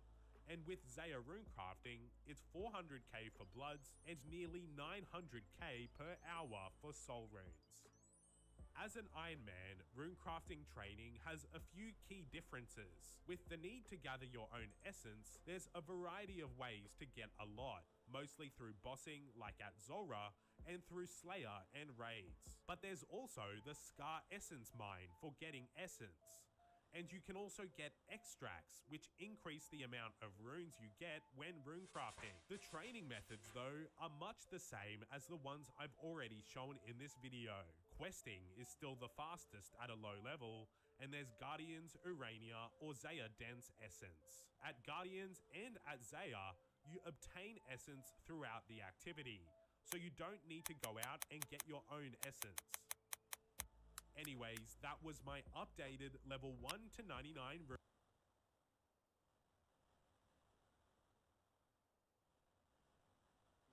GPZ opens the door to the top asset managers in private equity, credit, real estate. Hey guys, what is up? It is No Help, and welcome back to another video today. So in today's video, we're going to be crafting blood runes. Not the traditional crafting blood runes, the AFK method. We're going to be going to the True Blood Altar. Okay, so for crafting blood runes, you're going to need 77 rune crafting, 78 mining is optional, and then 74 or 93 agility is highly recommended for the shortcuts. You're going to need either small through the large rune crafting pouches, or obviously best in slot would be the colossal pouch. You'll need a blood tiara, a talisman, or you could just use rune crafting cape or a max cape. You could also use rings of dueling or glories to teleport to a bank, or you could also use crafting cape or construction cape or a max cape, which makes it even easier. So requirements for quests is Sins of the Father, and then the Enter the Abyss mini quest. And also it is highly recommended to have the Lumbridge and Draenor Elite Diary done if you're going to be using Fairy Ring so that you don't have to take a Drayman Staff. Now, for the profit, it's saying you could make about 1.7 million GP per hour, which is pretty crazy. And you're going to get about almost 50,000 rune crafting experience, and you'll use about 4,600 pure essence per hour. You could use stamina potions if you want, but it's, if you have a POH, you don't really need them because you could always drink up from the pool. Now, it's saying you should be able to craft about 4,600 blood runes per hour. And then if you have the outfit, the Remnants of the Eye outfit, you'll get an additional 2,700 blood runes. And then also if you're using the blood essence, you should get an additional 2,300 blood runes. So that's insane. Now it's saying if you're like really efficient, you can do 75 trips per hour, about 48 seconds per trip, which is insane. It's saying that you should probably use the Crafting Guild to bank, the Colossal Pouch, the Remnants of the Eye outfit. Yeah, so we're going to try our best to do 48-second trips. Don't know if this is going to be fully possible. So the Of the Eye outfit is a reward from the Guardians of the Rift minigame. You can buy it with Abyssal Pearls from the reward shop, and it should cost you about 1,350 pearls. Now what this outfit does is when the full outfit is worn, you will gain an additional 60% runes when crafting, so this is highly recommended. Now, Blood Essence is a great item to use when crafting blood runes. Basically, they will have a 50% chance to craft an extra blood rune per pure essence. So it's honestly very amazing and very well worth doing when crafting blood runes. You're always going to make your money back. Basically, it breaks it down right here. So for every blood essence that you buy from the Grand Exchange, you can expect to earn about 138,000 extra GP. If you're an Iron Man and you're curious on how to get these blood essence, you have to kill different NPCs throughout the game. The way I got most of mine was from the Tombs of a Masket. You can also get them from Nex, Blood Reavers, Spiritual Mage, or the actual pouches. Yeah, these ones from the Guardians of the Rift. So what I'm going to do today is do this method for a full hour, test the experience, and also test the GP per hour, and just see how much money you can actually make. I also have a lot of blood runes in my bank from getting to 99 rune crafting, 369,744, so I'll make sure to subtract that from the end. So this is the gear setup that I'm going to be taking today. I've got the Full of the Eye outfit, which will obviously give me 60% extra runes. And then I've got the max cape so that I can teleport to the Crafting Guild and also my house for banking. And as for my inventory, I've got the Colossal Pouch, I've got Blood Essence, and then I fill the rest of the inventory up with Pure Essence. Okay, so I'll show you how I do a basic trip. I want to teleport to my house or to the nearest fairy ring, whichever works best for you. And then I head up to the fairy ring and type in the code DLS, and this should teleport you over into the Mauritania area, right? From here, you just want to enter the cave. And once you are in the cave, I have a little tile marker here, and then you just click enter the next cave.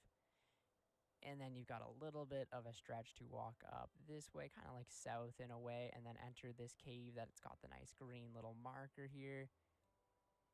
The first time you do have to come here, you will have to actually mine. The cave will be blocked, and you'll have to come down here and mine it out, and then you'll have the entrance unlocked. And then next, you just want to head east into the cave right here, and you will be at the True Blood Altar. So you just want to enter the mysterious runes, come up to the altar, craft your runes up, empty your pouch, and then continuously go back. So as you can see in that trip, we made 146 blood runes, which is 28,000 GP, not too bad at all. Next, we're going to teleport back to, actually, I shouldn't have went to the house. I want to use the Crafting Guild teleport, and this is where you will be banking. And then you just want to use the bank. I'll show you a quick way on how to bank. So you want to deposit your runes. Next, you're going to want to get the RuneLite plugin menu entry swapper. This makes it a little bit easier because usually you'd have to take out the pure essence, right-click your colossal pouch, and then click fill, right? And then that's how you'd fill them up. But if you have the menu entry swapper plugin, you can just hold shift and then it'll fill them easy as that, and you can just bank a lot more easier, and it's just more simple that way. So like I said, I'm going to be resetting my experience, and also we will calculate how many runes we actually make in the hour. So I'm honestly pretty excited to do this method. I've been waiting forever to do this. I love rune crafting. So yeah, wish me luck, and I will see you guys in an hour, or if anything,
interesting happens.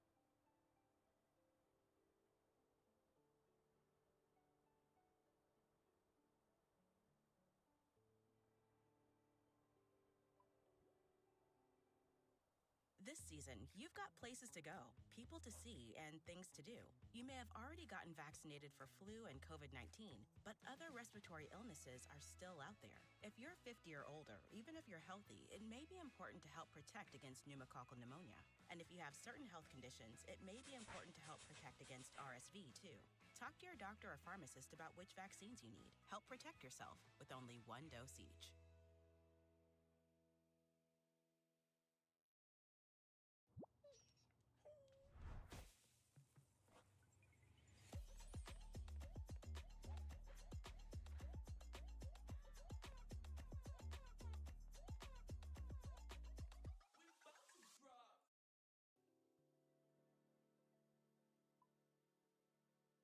All right, so we are 30 minutes, pretty much exactly into the grind, and we just had to activate our next blood essence. So yeah, you should use about 2 per hour. I'm not being as efficient as the wiki said. I'm about almost 40k an hour, almost 38k experience so far. Right, we could improve a little bit. You never know, but yeah, I guess we're not making the most optimal runs. I mess up from here from time, right? I accidentally empty the pouch instead of fill it, and just random little mishaps. We've got about 20 seconds left on the timer. We got 46 left in this active blood essence, so I'll just knock that out, and then I'll see you guys in like 2 minutes. Yep, this is going to be the last trip, so yeah, let's go to the bank and figure how much we've made. So the hour is officially up now. One hell of an hour, to be completely honest. We gained 40,300 rune crafting experience, so not quite as much as the wiki said we would get, but still a pretty good amount, right? If you were to craft like nature runes, it's around 20,000, 25,000 XP. Guardians of the Rift is what, 50 to 60,000 XP, so this is somewhere in between there. If you were to craft blood runes the regular way, it's about what, 30, 35k XP, so this is pushing it even farther than that, and you may get a hell of a lot more blood runes.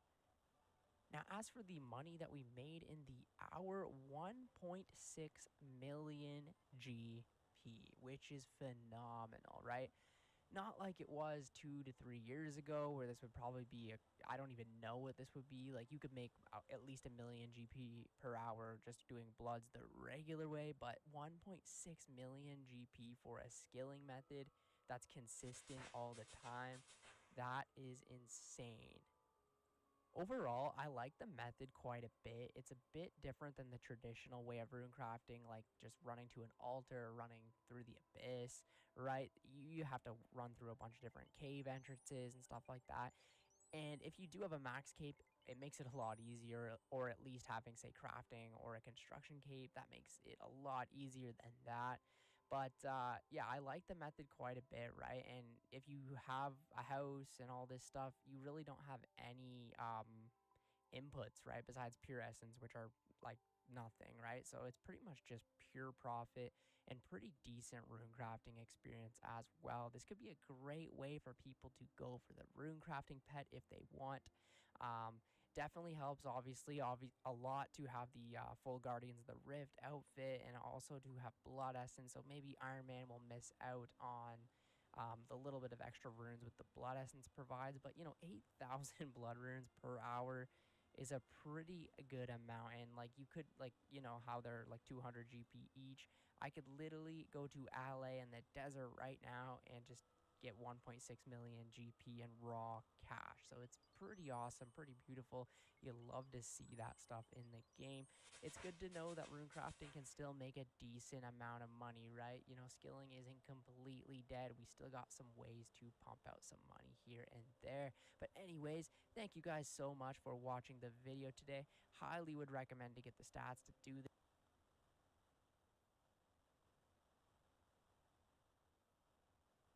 They set me up and schemed to ruin my life. Hey guys, what is like a Draymond staff? Now, for the profit, it's saying you could make an hour. You could use saying that you should probably use to 99 Rune Guild and also my house for banking. And as for my inventory, I've got the Colossal Pouch, I've got Blood Essence, and then I fill the rest of the inventory up with Pure Essence. Okay, so I'll show you how I do a basic trip. I want to teleport to my house or to the nearest fairy ring, whichever works best for you. And then I head up to the fairy ring and type in the code DLS, and this should teleport you over into the Mauritania area, right? From here, you just want to enter the cave. And once you are in the cave, I have a little tile marker here, and then you just click enter the next cave. And then you've got a little bit of a stretch to walk up this way, kind of like south in a way, and then enter this cave that's got the nice green little marker here. The first time you do have to come here, you will have to actually mine. The cave will be blocked, and you'll have to come down here and mine it out, and then you'll have the entrance unlocked. And then next, you just want to head east into the cave right here, and you will be at the true blood altar. So you just want to enter the mysterious runes, come up to the altar, craft your runes up, empty your pouch, and then continuously go back. So as you can see in that trip, we made 146 blood runes, which is 28,000 GP, not too bad at all. Next, we're going to teleport back to, actually, I shouldn't have went to the house. I want to use the crafting guild teleport, and this is where you will be banking. And then you just want to use the bank. I'll show you a quick way on how to bank. So you want to deposit your runes. Next, you're going to want to get the RuneLite plugin menu entry swapper. This makes it a little bit easier.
Charlie's battery is struggling to start.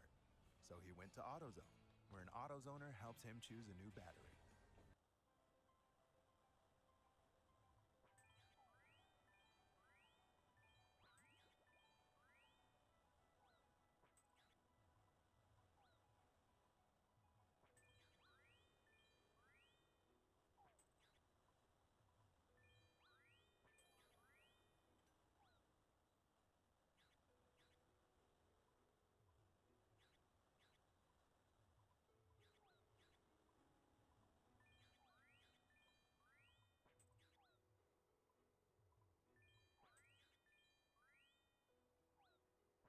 I needed that 60 DDS so bad.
Yes, okay.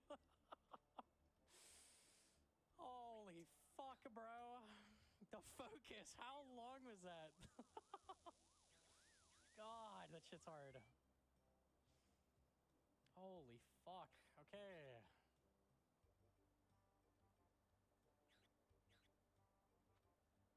Don't throw? Yeah, we shouldn't do that. We had some real hectic moments and I played pretty well to save it. A couple times I fucked up and could sweet to get back out.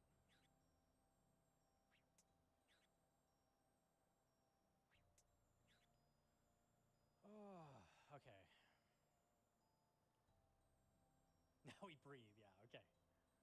I held my breath for 10 minutes, man. Fuck.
Welcome to Karamja Volcano, where I'll be starting my extreme one-chunk Iron Man journey. The map of RuneScape is divided into 64 by 64 tile squares referred to as chunks, and the goal of this type of account is to complete every task possible within the chunk before randomly moving on to the next. And the word extreme is not to be taken lightly. Some of the tasks are incredibly difficult and time-consuming. Even more so because after being inspired by my friend Josh, I'm going to be starting in 2 chunks instead of 1. If you want to look at the complete rule set, you can find it in the description below, but all you need to know is that I have to complete all of these tasks before leaving my chunk. The skilling challenges are as follows. Obtain 60 in every combat skill to equip the Tazar weaponry and armor. However, range isn't required because there's no way to train it in these chunks. Cook a raw chicken, burn logs, fletch a longbow unstrung, chop a tree with a steel axe, and then the 2 insane ones, smelt a runite bar with superheat item, which is 85 smithing, and get 99 agility to buy the agility skill cape. On top of this, I'll need to obtain every best in slot item, complete every possible diary task, and most importantly, get every item possible in the collection log within my chunk. This means before I can progress and roll a new chunk, I'll need to get 99 agility, complete the We're gonna need the nails again.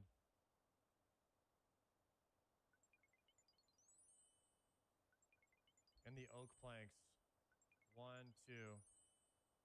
And the saw. Oops. The saw, dude. Okay, so we have the saw. And now we're gonna do adamant. Okay, so what adamant pieces do we need? Full helm, plate legs, and plate body.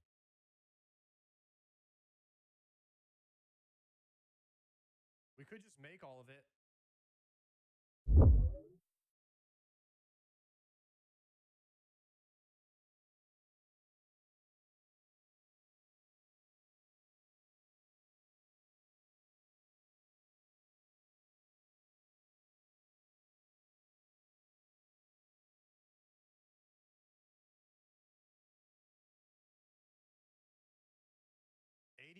Smithing for the body? Oh, I would have to use one of those grogs. I'd have to boost for that. Okay, can I just buy it?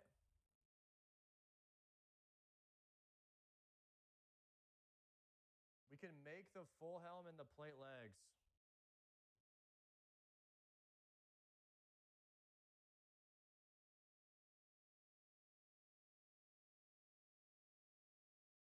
Can buy it in Priv. All right, let's go Priv.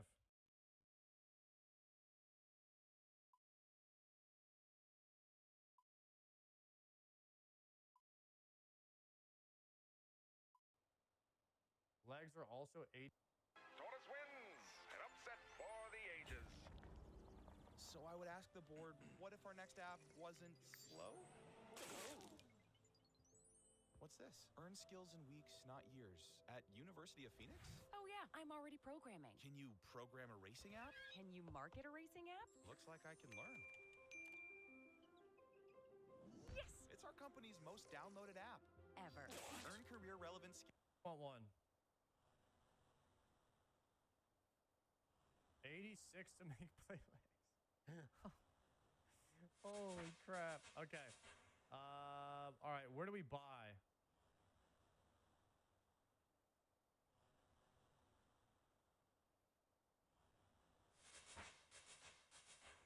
Plate body shop.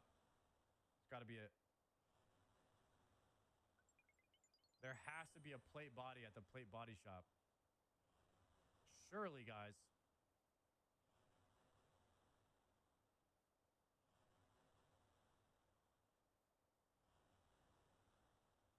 Right in the heart of modern-day Mumbai sits a paradox. Home to 1 million people, the tiny slum of Dharavi is simultaneously everything you think it is, and also nothing like that at all. Simultaneously everything you think it is, and also nothing like that at all. This is a neighborhood where homes, factories, schools, and sewage all exist within an arm's reach of one another. A place where children play in piles of garbage and where people live life on a knife's edge between just getting by and just utter destitution. And yet it's also a place of tremendous opportunity. It's where many doctors, lawyers, and businessmen call home, where Indian industry spreads out to the entire country and even the world, and where a dirt poor community turns over an astronomical $1 billion collectively every year. So, how did one of the poorest places in the entire world come to be situated right in the center of India's financial heart? How do people thrive here in the harshest of circumstances? And why does nothing about it make any sense at all? Dharavi is a place that shouldn't even really exist where it does. And very soon, well, it might not exist at all. Just let me interrupt today's viewing experience to tell you the continent, the city of... Welcome to Mumbai, India, the city of 22 million people where cash is king and margins are thin. We're in the heart of the subcontinent's financial center, just off the west coast of the nation, but we're not here to view the spectacular high-rises and billion-dollar business deals, at least not yet. We're zooming in further, and we're not aiming for the fringes. We're headed right slap bang to the middle of the city. Anywhere else on Earth, this would be office towers and swanky C-suite boardrooms, but this is Mumbai, the city where the richest and poorest are often mere streets apart. Surrounded by mansions, beachfront property, and financial districts sits the subject of our focus today: Dharavi. Mumbai has a long history of financial might, and in doing so, it has attracted people from all over the world's largest democracy. 60% of Mumbai's population live in one of the city's 2,000 slums. People looking to make their fortune flock to Mumbai like moths to a flame, finding a space and starting out at the absolute bottom rung of the ladder towards wealth and success. And that rung is Dharavi.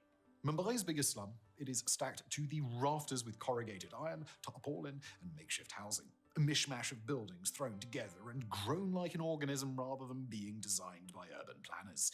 A veritable sea of shanty houses and shacks parked between a pair of railway lines that feed the city like financial blood vessels. In truth, it's tiny. Dharavi is only 2.39 kilometers, or just under a single square mile in size, and yet it is home to roughly 1 million people. Neighbors popping around asking to borrow sugar must be a near constant event.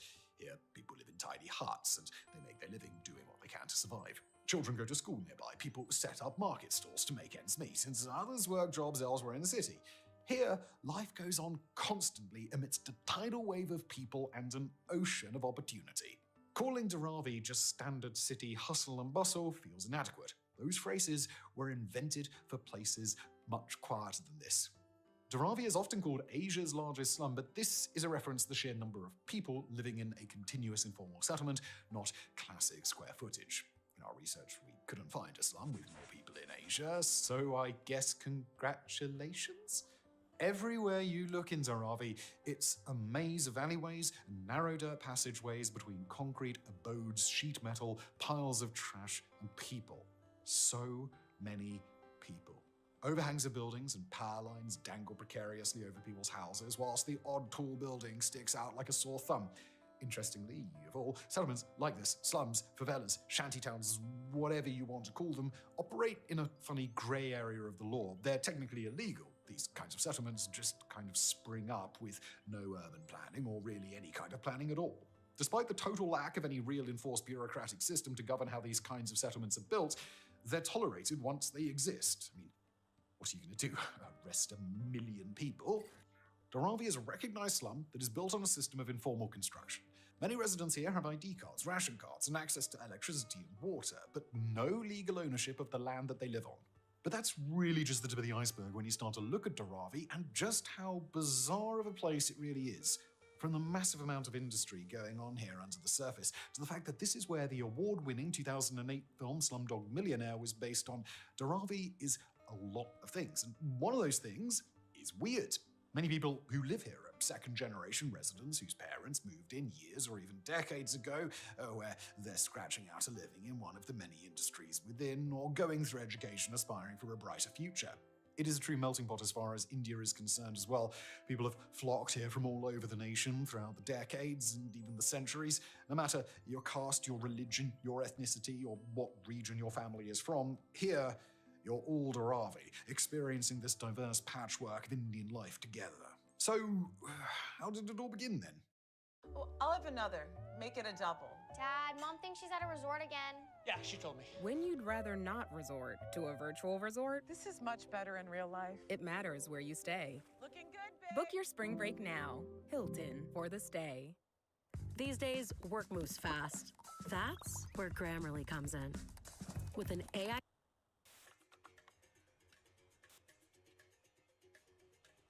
Well, it's fair to say that today Dharavi bears no resemblance to what this land used to be. Indian urban expansion has happened so quickly, with its population booming, that if it did, that would be really rather weird. All of this used to be marshlands and tall grass, back before Mumbai was Mumbai and when it was formerly known as Bombay. Back then, the city was comprised of 7 islands, separated by the Mahim Creek from the hinterland. Dharavi back then was a tiny fishing village on what was the periphery of a city that has since swallowed it whole. Newspapers as far back as 1909, from what we could find, described Dharavi as one of the 6 great Kalawadas of Bombay. The Kali people were fishermen, and Wada just means settlement in Marathi, just one of the dominant languages of the region back then. Some of the first people recorded as living as settled people in Dharavi were the Kalis, who lived at the edge of the creek that came from the Arabian Sea and fished there. During the 18th century, Bombay started to undergo both intentional and unintentional land reclamation projects, which started to transform what would become Mumbai from a series of islands into one cohesive landmass, a city. But in the process, the creek that the Kali fisherfolk relied on dried up and deprived them of their traditional source of sustenance and income. The trade-off for the city rising out of the sea was that the emerging land from the marshes provided space for new communities to move in. Now, you'll have to excuse us because we're simplifying a few centuries of extremely complicated caste, colonial, and cultural history here, and if we really went down the rabbit hole, or rather the fishing hole, we'd be here all day. But over the decades and the centuries, Mumbai would continue to grow and expand as people migrated to it from all over India. Some came willingly, others didn't really have much of a choice, but they all ended up in Mumbai all the same. The point is that all across the subcontinent, you had a massively diverse range of people, castes, ethnicities, and the professions that they brought with them. Near ancient industries like leather tanning from arriving Muslims and pottery from arriving Gujarati communities became household staples of industry among many in Mumbai. In Dharavi in particular, they proved universal to the extent that they're still being utilized to make money there to this very day. This is also what made Mumbai, and especially Dharavi, the diverse Indian patchwork it is today. People came from all over and settled in the same places. They mixed together, shared cultural traditions, and merged. As the city continued to grow in the early 20th century and more industries like textiles would soon cause another population swell, the pressure on the lands and the amount of space people had to live in increased. So, as all cities do, it expanded.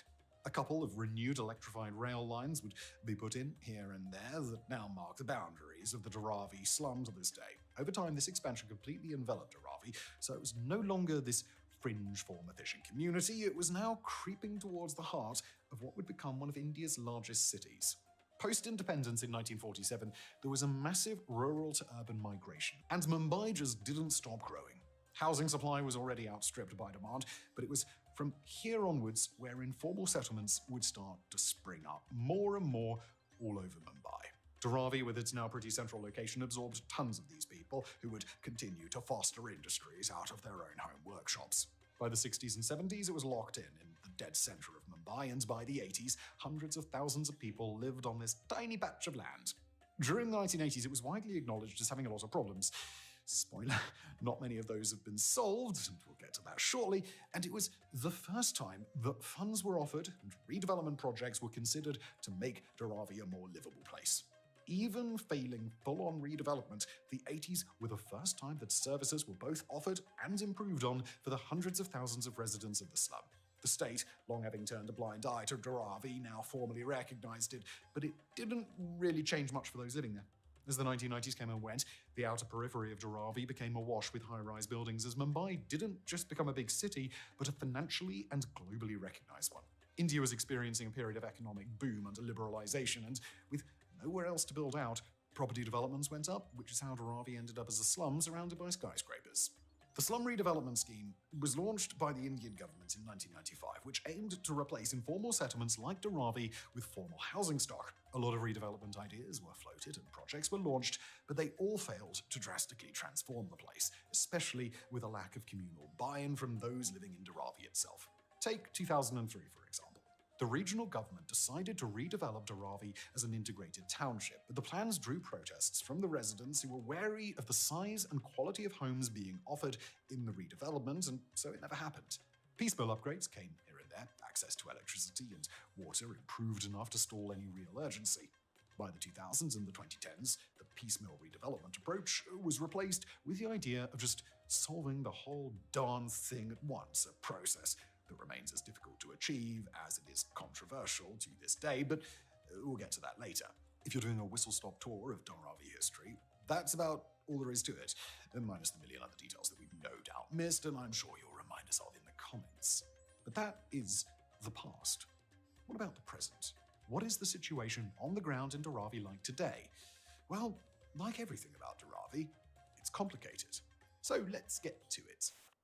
Dunkin's $5 meal deal. A yummy wake-up wrap, a medium iced or hot coffee, and 6 crispy golden hash browns. Dunkin's $5 meal deal. A deal for Okay, we want to frame Dharavi as fairly as we can, given that places like it can often be hampered with stereotypes on all sides. Many will assume that it's just this cesspit of depravity, inhumanity, poverty, and crime, whilst contrarian views will often overlook the real issues to have a "this is why it's actually good" stance. We want to give you a balanced assessment of the environment on the ground. Reality just doesn't fit into neat little narratives. It is messy, and Dharavi is as messy and as complicated as anywhere else. All good places have bad aspects, and all bad places have good ones. And you'll see that in the way we talk about both Dharavi's problems, but also in its more redeeming features. But for starters, not going to beat around the bush here. Some people think it's unfair to call Dharavi a slum because it makes unfair inferences about the place itself and the people living there. But when you look at images of Dharavi, no other word matches what you'll see. Unending stretches of narrow, dirty passageways, open sewers flowing through the thoroughfares, cramped huts made of corrugated sheet metal and cinder blocks, young children running about barefoot, playing in the fields of garbage. Sometimes you just have to call a spade a spade. And let's be clear when we say that this is one of the most densely populated places on the planet. The population's a little hard to nail down because it's floating and because everything is informal here. You don't register with local authorities when you move here, you just find a shack or you build a shack and you start living. So as for a population, some put it around 600,000 residents, but it's most likely going to be well over 1 million people. And this is an area just under 2.4 square kilometers, or just under 1 square mile. That's not dissimilar to the country of Monaco, the second smallest country in the world. The population of Monaco, about 38,000 people. So if you want to imagine just how densely populated we're talking here, imagine if Monaco had 26 times the population it currently does, and then imagine where all of those people would live. I'll give you a hint.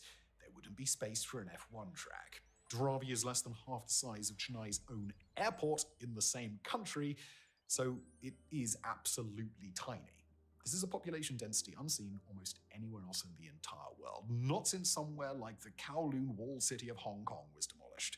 We're talking about 250,000 people, 250,000 per square kilometre. It's the most densely populated neighbourhood in all of India, which isn't exactly struggling for people to begin with. The result of this is that people are living in tiny abodes, shoulder to shoulder, entire families living in a single 4 metre by 4 metre room.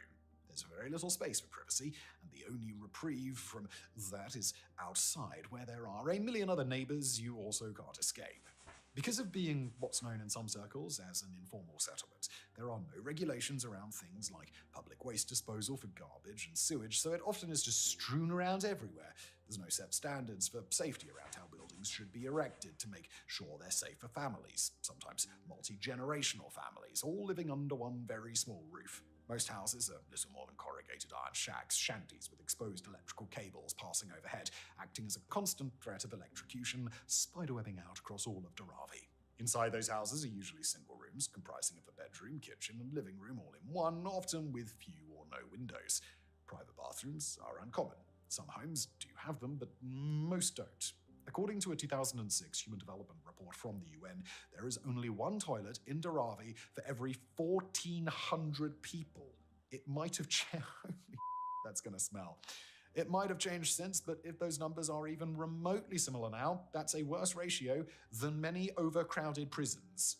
The result of this, and the lack of sanitation services to Dharavi, is that the Mithi River, which is just to the north of the settlement, and who some call the Mahim, is where many residents dump their trash, wash, bathe, and also go to the bathroom.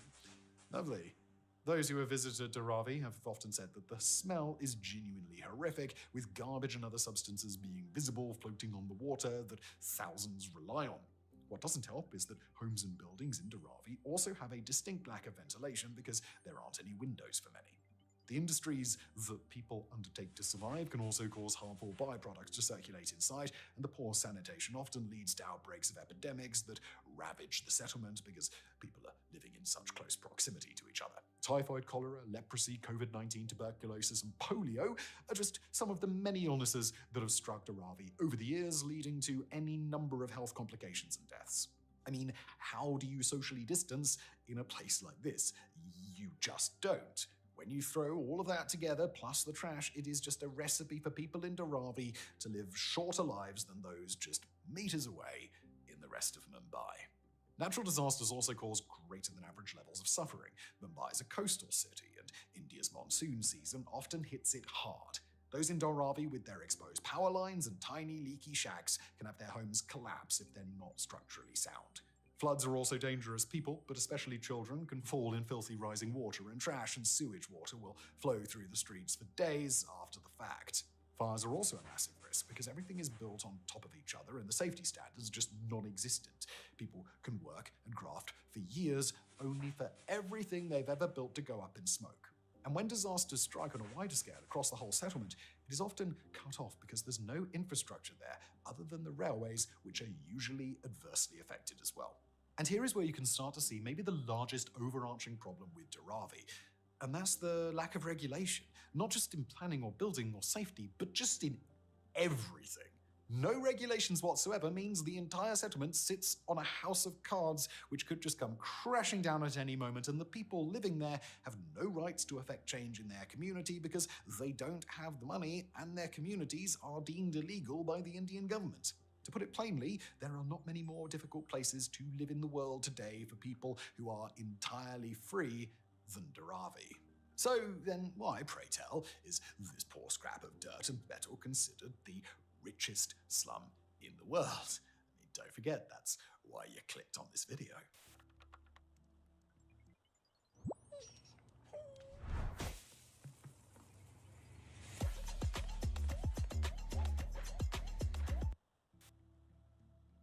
One question might be playing on your mind at this point.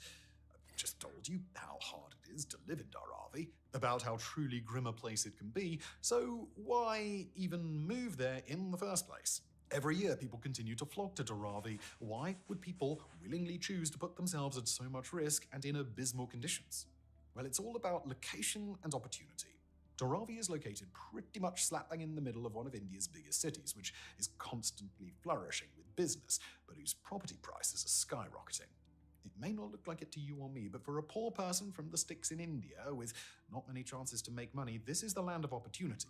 Right between two sets of train tracks, here is a place people can live for cheap, travel to the rest of the city, work hard, and survive whilst looking to make their lot in life better through graft. Yeah, it's a slum. But that's not a cultural failure, it's a systemic one. It reflects a problem not of Dharavi, but of India in general. A booming population of over 1 billion people and not enough housing, not enough development opportunities in rural areas, and not enough forward planning to account for the surge in people that results. For those without means, still willing to try and make something of themselves, what are your choices other than to move to a place like Dharavi, start from the bottom, and try and work your way up? Other people were born there, will always live there, work there, and will die there in the hopes of giving better lives to their children. And that's where we need to talk about one of the genuinely highly uplifting things about Dharavi, despite its circumstances. And that's that Dharavi is chock full of enterprising people and growing businesses, more than 12,000 of them in this tiny space. It's also why the slum is considered the world's richest, not by individuals with wealth, but by the cumulative amount of money that flows through it via these businesses every year. The collective turnover of Dharavi is reportedly over $1 billion every year from the sheer tidal wave of business going on. No matter which way you shake it, even having access to a tiny morsel of that money is life-changing for many Dharavi families over months, years, even decades. Amongst the many small and micro-scale industries are things like embroidery, textiles, leatherwork, soap-making, pottery, even abundant recycling from the sheer volume of trash people have turned into gold. Everything here is recycled. Plastic bottles, bags, pens, cans, cardboard, computer parts, car batteries, wires, metals, paint cans, and even oil drums all get reused or repurposed. The benefit of living among the trash is that there are opportunities to make money from what people throw away. There are even food businesses making things like hot meals, chai, cakes, poppadoms that dry out in the sun, and whilst you or I might not eat them, a lot of people do. Aluminium paint canisters are refinished, clothes get woven, parts for appliances are soldered together, and a lot of it ends up in domestic markets, but some of it even ends up in international ones. There's even a burgeoning tourism industry here. Several companies offer exclusive views inside Dharavi for people to see and experience what life is like here. Some tour companies were started to act as a way to counter the narrative about Dharavi from even inside India and Mumbai itself. Krishna Pujari, who runs reality tours and travel, did an interview with Al Jazeera where he spoke about the need to challenge perceptions of Dharavi. Quoting here, "When I first visited Dharavi in October 2005, people who lived outside Dharavi feared it. Many friends warned me that if I entered Dharavi, I won't be able to come out. I saw hardworking people who were proud of the fact that they had built a life for themselves with their own talent and perseverance. I wanted to showcase that in my tours." End quote. That's not to say that despite the incredible amount of hard work and enterprise, that it's easy to make a living here, far from it. Many work environments, especially those on the more industrial side, are highly dangerous and downright toxic to work in. And by toxic, we don't mean their bosses aren't nice to them. People are working in small warehouses with little ventilation, whilst a choking combination of soot, smoke, chemicals, and sewage sting their eyes for hours and hours every day. Electrical cables are haphazardly strewn about, and health and safety is more of a suggestion rather than a rule. Safety equipment isn't really a thing, accidents are common, and many people suffer hard manual labor every single day to try and make their money and keep the dream alive. It's also worth noting that this isn't a place just for people to come, barely subsist off their meager incomes, and get stuck forever, though many do, as is the story with such places all over the world. There are countless stories of people starting in the common industries there, like tannery and recycling, eventually making enough money to afford small storage warehouses in Dharavi and to expand their businesses, eventually owning companies and renting out spaces, allowing them to leave the area completely. This is a testament to the relative success story that is Dharavi for many people, and it's also why people continue to move there every year. Look at a place like New York, when it was first gathering its influx of immigrants looking for a new start at the bottom of the ladder in the 19th century. Take away the glitz, glamour, and dollars, and Dharavi, as a concept, isn't all that different. People are always going to go where the money and the chance to make it is. Doctors, accountants, lawyers, and more grow up, work here, and study here before finding employment in the city that acts as their big break. And those who live here are often just trying to make the best of their situation, which can lead to ingenuity to create creature comforts even in a place as hard to live in as this. Those electrical cables offering a constant threat overhead is because of the lack of planning and the informal infrastructure, sure, but it's also because those who didn't have electricity went out and got access to it. As a result, much of Dharavi now has electricity pretty constantly and whilst it's far from a safe way to do it, it does show people have a genuine willingness to improve their lot in life, to light their homes, to power their businesses. The money people have managed to get in from their work has allowed people to have gas stoves to cook meals. A lot of houses even have some access to water that doesn't come from the filthy river. Now even the smallest of rooms in Dharavi have things like colour TV and cable connection, which is important to those living there. They've got the comfort of watching soap operas in the evening with their family. Inside many homes are people trying to make their little corner of the universe a clean and comfortable place to live. Every little iteration makes people's lives that little bit easier, and it all came from the people themselves who live here despite the challenges. That's Dharavi. And that's why it's messy, and it's not black and white. It just is. Dharavi, through its immense industry and opportunity, has given many pause to rethink what a slum actually is. And that's large communities making the best out of their difficult circumstances through community and hard work rather than the standard perceptions of crime and depravity. Crime is even relatively lower than many might expect in Dharavi because of the forced communal aspect of living so close together.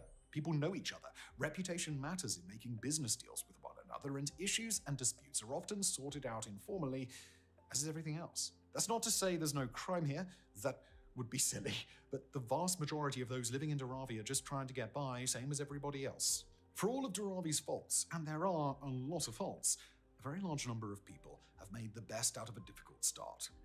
And that should be applauded, whilst also talking about how bad the conditions are, how unsafe and unhealthy it can be to live there, sometimes for decades, and that a better solution is needed that uplifts residents' quality of life, that has them at the heart of the process, which, as you're about to see, is a persistently difficult thing even to this day. You've earned this, so hold it up high. This isn't just a restoration, it's a revival, because you know there's value in making space for your people. You are a fighter, and this is your reward. Medela, the mark of a fighter. I vape, but I don't need to vape, you know? I only do it when my friends do it. Or on the weekends. I don't know.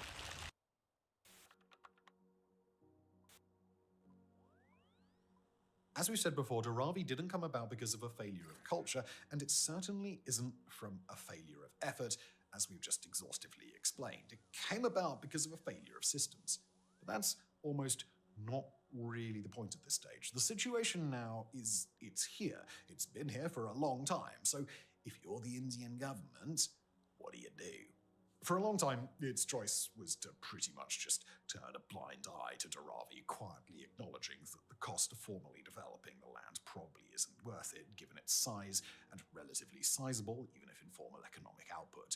But since the 90s, that idea has begun to shift, with the formal recognition of Dharavi and with a long-standing aim to redevelop it, transforming the slum into a modern township complete with proper housing and shopping complexes, hospitals and schools. Which sounds great, doesn't it? And the answer to that is, well, yes it does, but also no.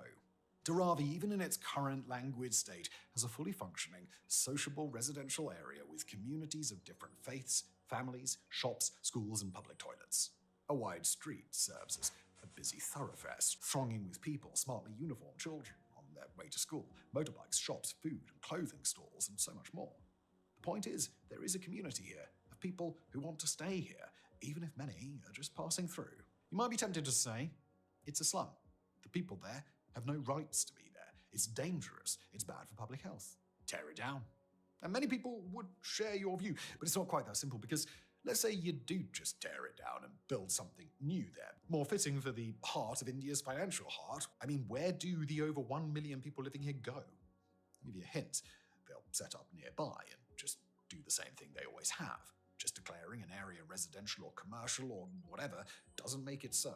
Okay, so you have to house the people. Fine, find somewhere else in the country where there's more space and give people actual houses, apartments and warehouses for businesses. Except when this has been tried in other slums, people will sell their new homes and then return to where they were before because that's where the opportunities are. Okay, so you have to house as many people as you can, close as you can, in affordable housing areas that provide access to the area, opportunity to be economically stable, and a good enough quality of life that people will largely choose not to return. In the middle of Mumbai, with a population of over 22 million people, where the cost of property is very high, that is not an easy thing to do. The Indian government has to find that balance. Those million people have to go somewhere, and they've all got free will. Community spirit and family is a powerful thing in India, and in Dharavi in particular. For many, it is home regardless of the conditions. They want to stay even though they have the means to move elsewhere in the city. So the question remains, how do you house 1 million people whilst taking away their gainful employment, their family homes, and everything they've ever known? Well, up until now, you don't. Every redevelopment project of Dharavi that has been tried has failed because of this complex tightrope that has to be walked, combined with the nature of human beings to find comfort in what's familiar. For some, they ran out of money. Others, there wasn't the right amount of buy-in. For others, the residents took a stand on not moving even after the government gave them free places to live elsewhere. So is that it? Is Dharavi simply doomed to always be this way? To never develop into the thriving residential centre at the heart of the city? To never become that prosperous, clean, enterprising place that its people deserve? Or maybe, but also maybe not. Because a new player has entered the game, and he has some pretty deep pockets. Meet Gautam Adani, Indian businessman, billionaire, and the second richest person in Asia. In fact, he's the 21st richest in the entire world, according to Bloomberg's Billionaire Index. He has a net worth of around $81 billion and made his money through Adani Group, a multinational conglomerate mainly involved in the industrial sector. And in November 2022, Adani Realty, one of his many subsidiaries, won a bid to redevelop Dharavi. Other backers in the past were small fry. They were nothing compared to this, and so it seems that the redevelopment, estimated to be worth around $2.4 billion, will this time go ahead. There is simply too much money on the table. Bulldozers are being prepared. By the time this video comes out, they might even have started demolishing homes. A case alleging that the project was unfairly awarded to Adani for $950 million is being considered in India's Supreme Court, but that small detail won't stop Dharavi getting obliterated this time. The idea behind the redevelopment is that those in dilapidated tenements will get to move into homes in modern buildings, either for free or for rent and purchase. And in return, Adani Realty will get to turn the place into a real estate goldmine in the heart of one of India's biggest cities. But just as all the other potential redevelopment projects that have come before, this one is controversial, and not just because of the potentially fraudulent awarding of the contract. How is it decided whether a person is eligible to be housed after their homes are bulldozed? Well, if you can prove that you have been living there before the year 2000, then those residents eligible for housing within the new Dharavi settlement that is to be built there. One of the ways to do this is from a proof of tenancy, like an electricity bill, except that Dharavi only got full electrical coverage in 2008, and those living informally in shacks for the past quarter century or so simply will have been left off the calculations.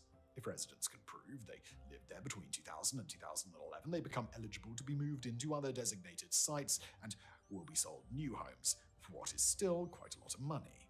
Furthermore, those who are moved are likely to be moved far out to the city's fringes, away from their workshops, warehouses, livelihoods, and communal living infrastructure that they've come to know. In short, they'd be starting all over again, and with an expensive apartment or house to afford the upkeep of, many will simply be left as destitute as when they first arrived.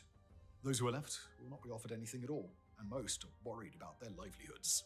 And the calculations being used to offer accommodations are hardly fair either. Many decisions about eligibility are being made based on a survey done of Dharavi in 2009, but understandably, people's lives have changed a lot since then. 17 years ago. Businesses and families that have grown in a lot of cases won't be offered anything extra. Those who rent out their factories as a source of income will simply be out of pocket as well, which affects their workers the whole way down the employment chain. It's not much of a stretch to say this won't merely be the destruction of a slum, but also a community and the lives that share it. All in all, fewer than half of those living in Dharavi will be eligible for new homes. Taste our world. Celestial Seasonings Tea.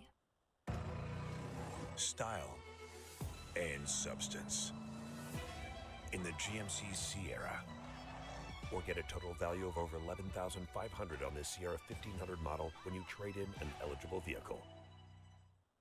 All the while, sleek mock-ups of a swanky new district replete with all the amenities of high-income lifestyle living is what developers are promising, far beyond the means of anything those currently residing there will be able to afford. Ultimately, there's just not a lot of say from those at the bottom who are just trying to get by. Those who are vocal critics of the development report being harassed and intimidated by law enforcement reportedly working for the development group. A spokesman for Navbharat Mega Developers Private Limited, the Adani government entity handling Dharavi, said all accusations of intimidation and harassment were unfounded and that their survey had been done with complete fairness and transparency. So everything's perfect then. We can just trust them. The people of Dharavi are being told that this is a better deal than those in other Mumbai-based slums, but it's hard to see how so many people aren't getting a raw deal here. Because their community was seen as illegal for so long, there was no means to legitimately, collectively invest in infrastructure and developments that the city would have accepted, and largely those living there were too poor to make it happen anyway. And now that Mumbai's property costs are high and the money is there, a fiercely self-reliant people who've built their own lives from nothing are being told they'll have to move to make way for the inevitable march of urban sprawl and the matcha lattes. We're not pretending to have all the answers here. You can see the argument from the government side as well. They don't want a million people living in squalor. They want dignified housing for the people there, and sometimes that means a company paying to come in and develop an area, and that means people having to move. Some will say that all progress comes with a cost, and those who set up their lives before can do so again. Those with businesses can find their way forward through that enterprising spirit of hard work, but it probably doesn't feel like that to those who will soon be homeless. And as the saying goes, no 9 words are ever scarier for the people to hear than "I'm from the government and I'm here to help." Ultimately, there might be a more sustainable solution to rehousing the million people of Dharavi, but sustainable and profitable are often at odds with one another, and all too often, what the billionaire's company wants, the billionaire's company gets. They are the ones fronting cash after all. So where does that even leave us? Where does it leave Dharavi? And honestly, we don't know. The development of Dharavi is said to need to take around 7 years to fully complete, so there may be many more twists in the tale yet for this place that we can't really get our heads around. It's a place that throws up more questions and moral debates than it does nice and clean answers. Is it right for people to live in such awful conditions if it allows them opportunities that they never would have had otherwise? Is it then wrong to develop a place like that to offer better conditions for some, knowing it will cause immense hardship for others? And does it make a difference how that land is developed? Let us know what you think, because you could probably ask everyone in India and get 1.4 billion different answers. Dharavi is one of the most confounding places we've ever discussed on this channel. It is a total paradox, a contrast on Earth. It's inspiring as it is downtrodden. It's as beautiful as it is utterly disgusting. A place where the life expectancy plummets and yet offers many their best chance of a long and prosperous life. A slum that turns over $1 billion a year. A place where many residents need to stay and yet can't.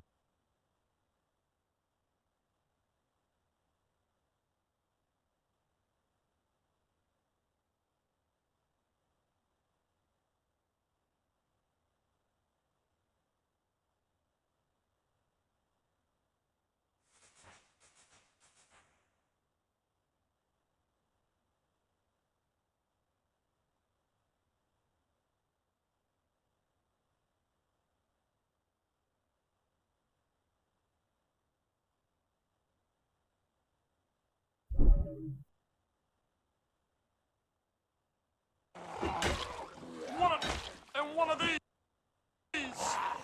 That didn't count. Oh! Piece of shit.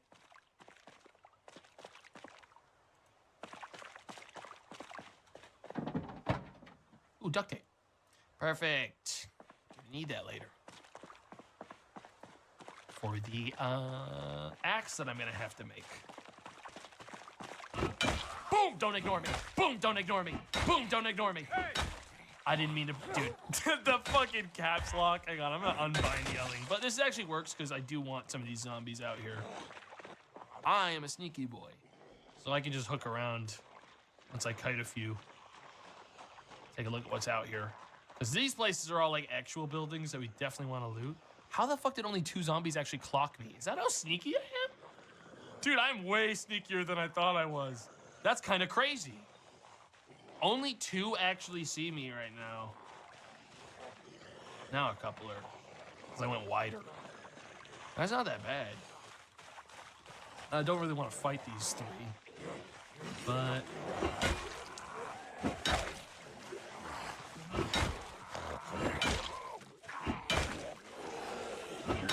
The range on the crowbar is really nice.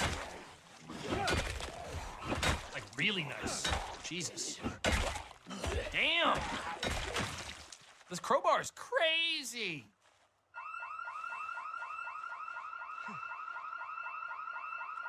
That's not my fault. I ain't gonna be here when the repercussions of those actions happen. You know what I mean? I ain't gonna be involved with the repercussions.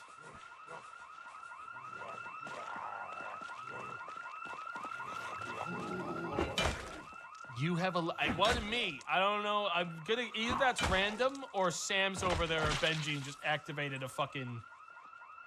You doofus! You goddamn doofus! It wasn't me! Oh, I think I know exactly who it was running from the scene of the crime! It sure as shit wasn't me, I'll tell you that much. Yeah. Fucking limping his way out.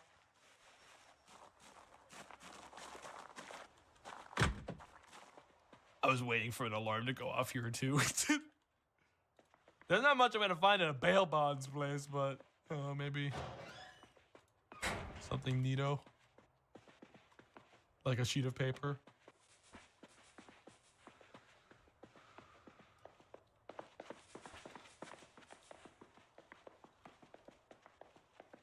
Why am I in here? This is like a fucking paperwork place.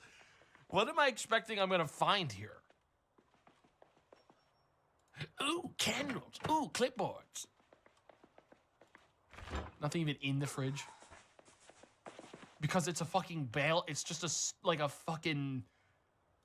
I went to an accountant's. Like, oh, I should actually wash myself off. Sam is right. I should wash myself off. I mean, I'm still looking for cigarettes. Like, but there are none. Oh, you know what I'm going to do? Let me close this door quick. I'm going to do the wise thing in this game as Advanced Darkness. I don't know why my binding always resets. I think, oh, I don't know. I know why it was set to caps. Because last time I played Zomboid was the that week before the Apocalypse mod.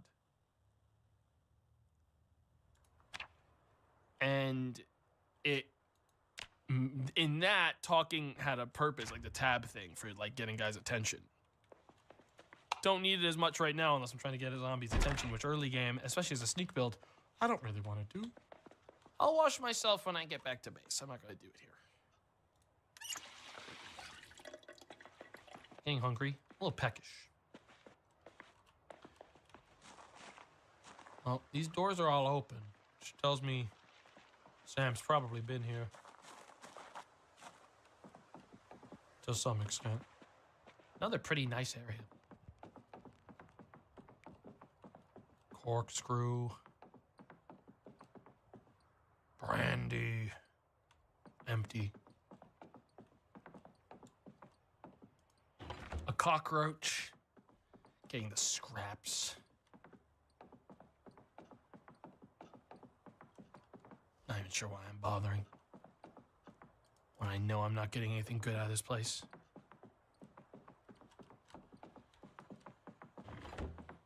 Yeah, I know about sneak lures.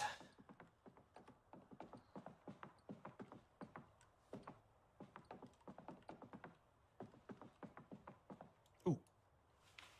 Well, whoever was looting this place didn't want this or wasn't interested in it. But me? Oh, I'll take some sour cream and onion chips, man. I will take those. Thank you. And I will eat all of them. Every single one of them. All right. Well, if we ever need alcohol... Actually, there might be some decent stuff in here. These are all inns, like rooms. I mean, someone's... The thing is... Oh, yeah, dead body. Yeah. This is all thoroughly looted by Sam, I would assume. There's not going to be anything in here that is, like, actually good. In that case. I wasn't sure until I saw a dead body. Not 100%.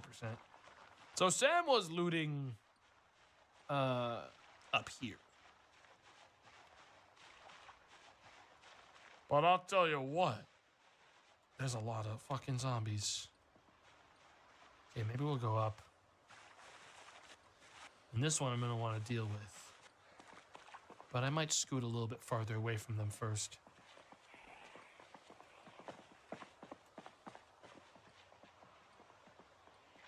There's dead bodies here. Those are military zombies with guns on their backs.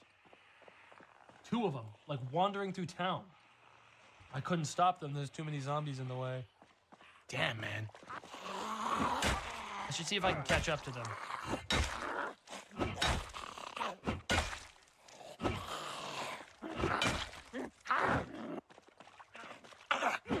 Die, lady. Yeah, we're gonna have to kill a couple guys. We're gonna have to clear a couple.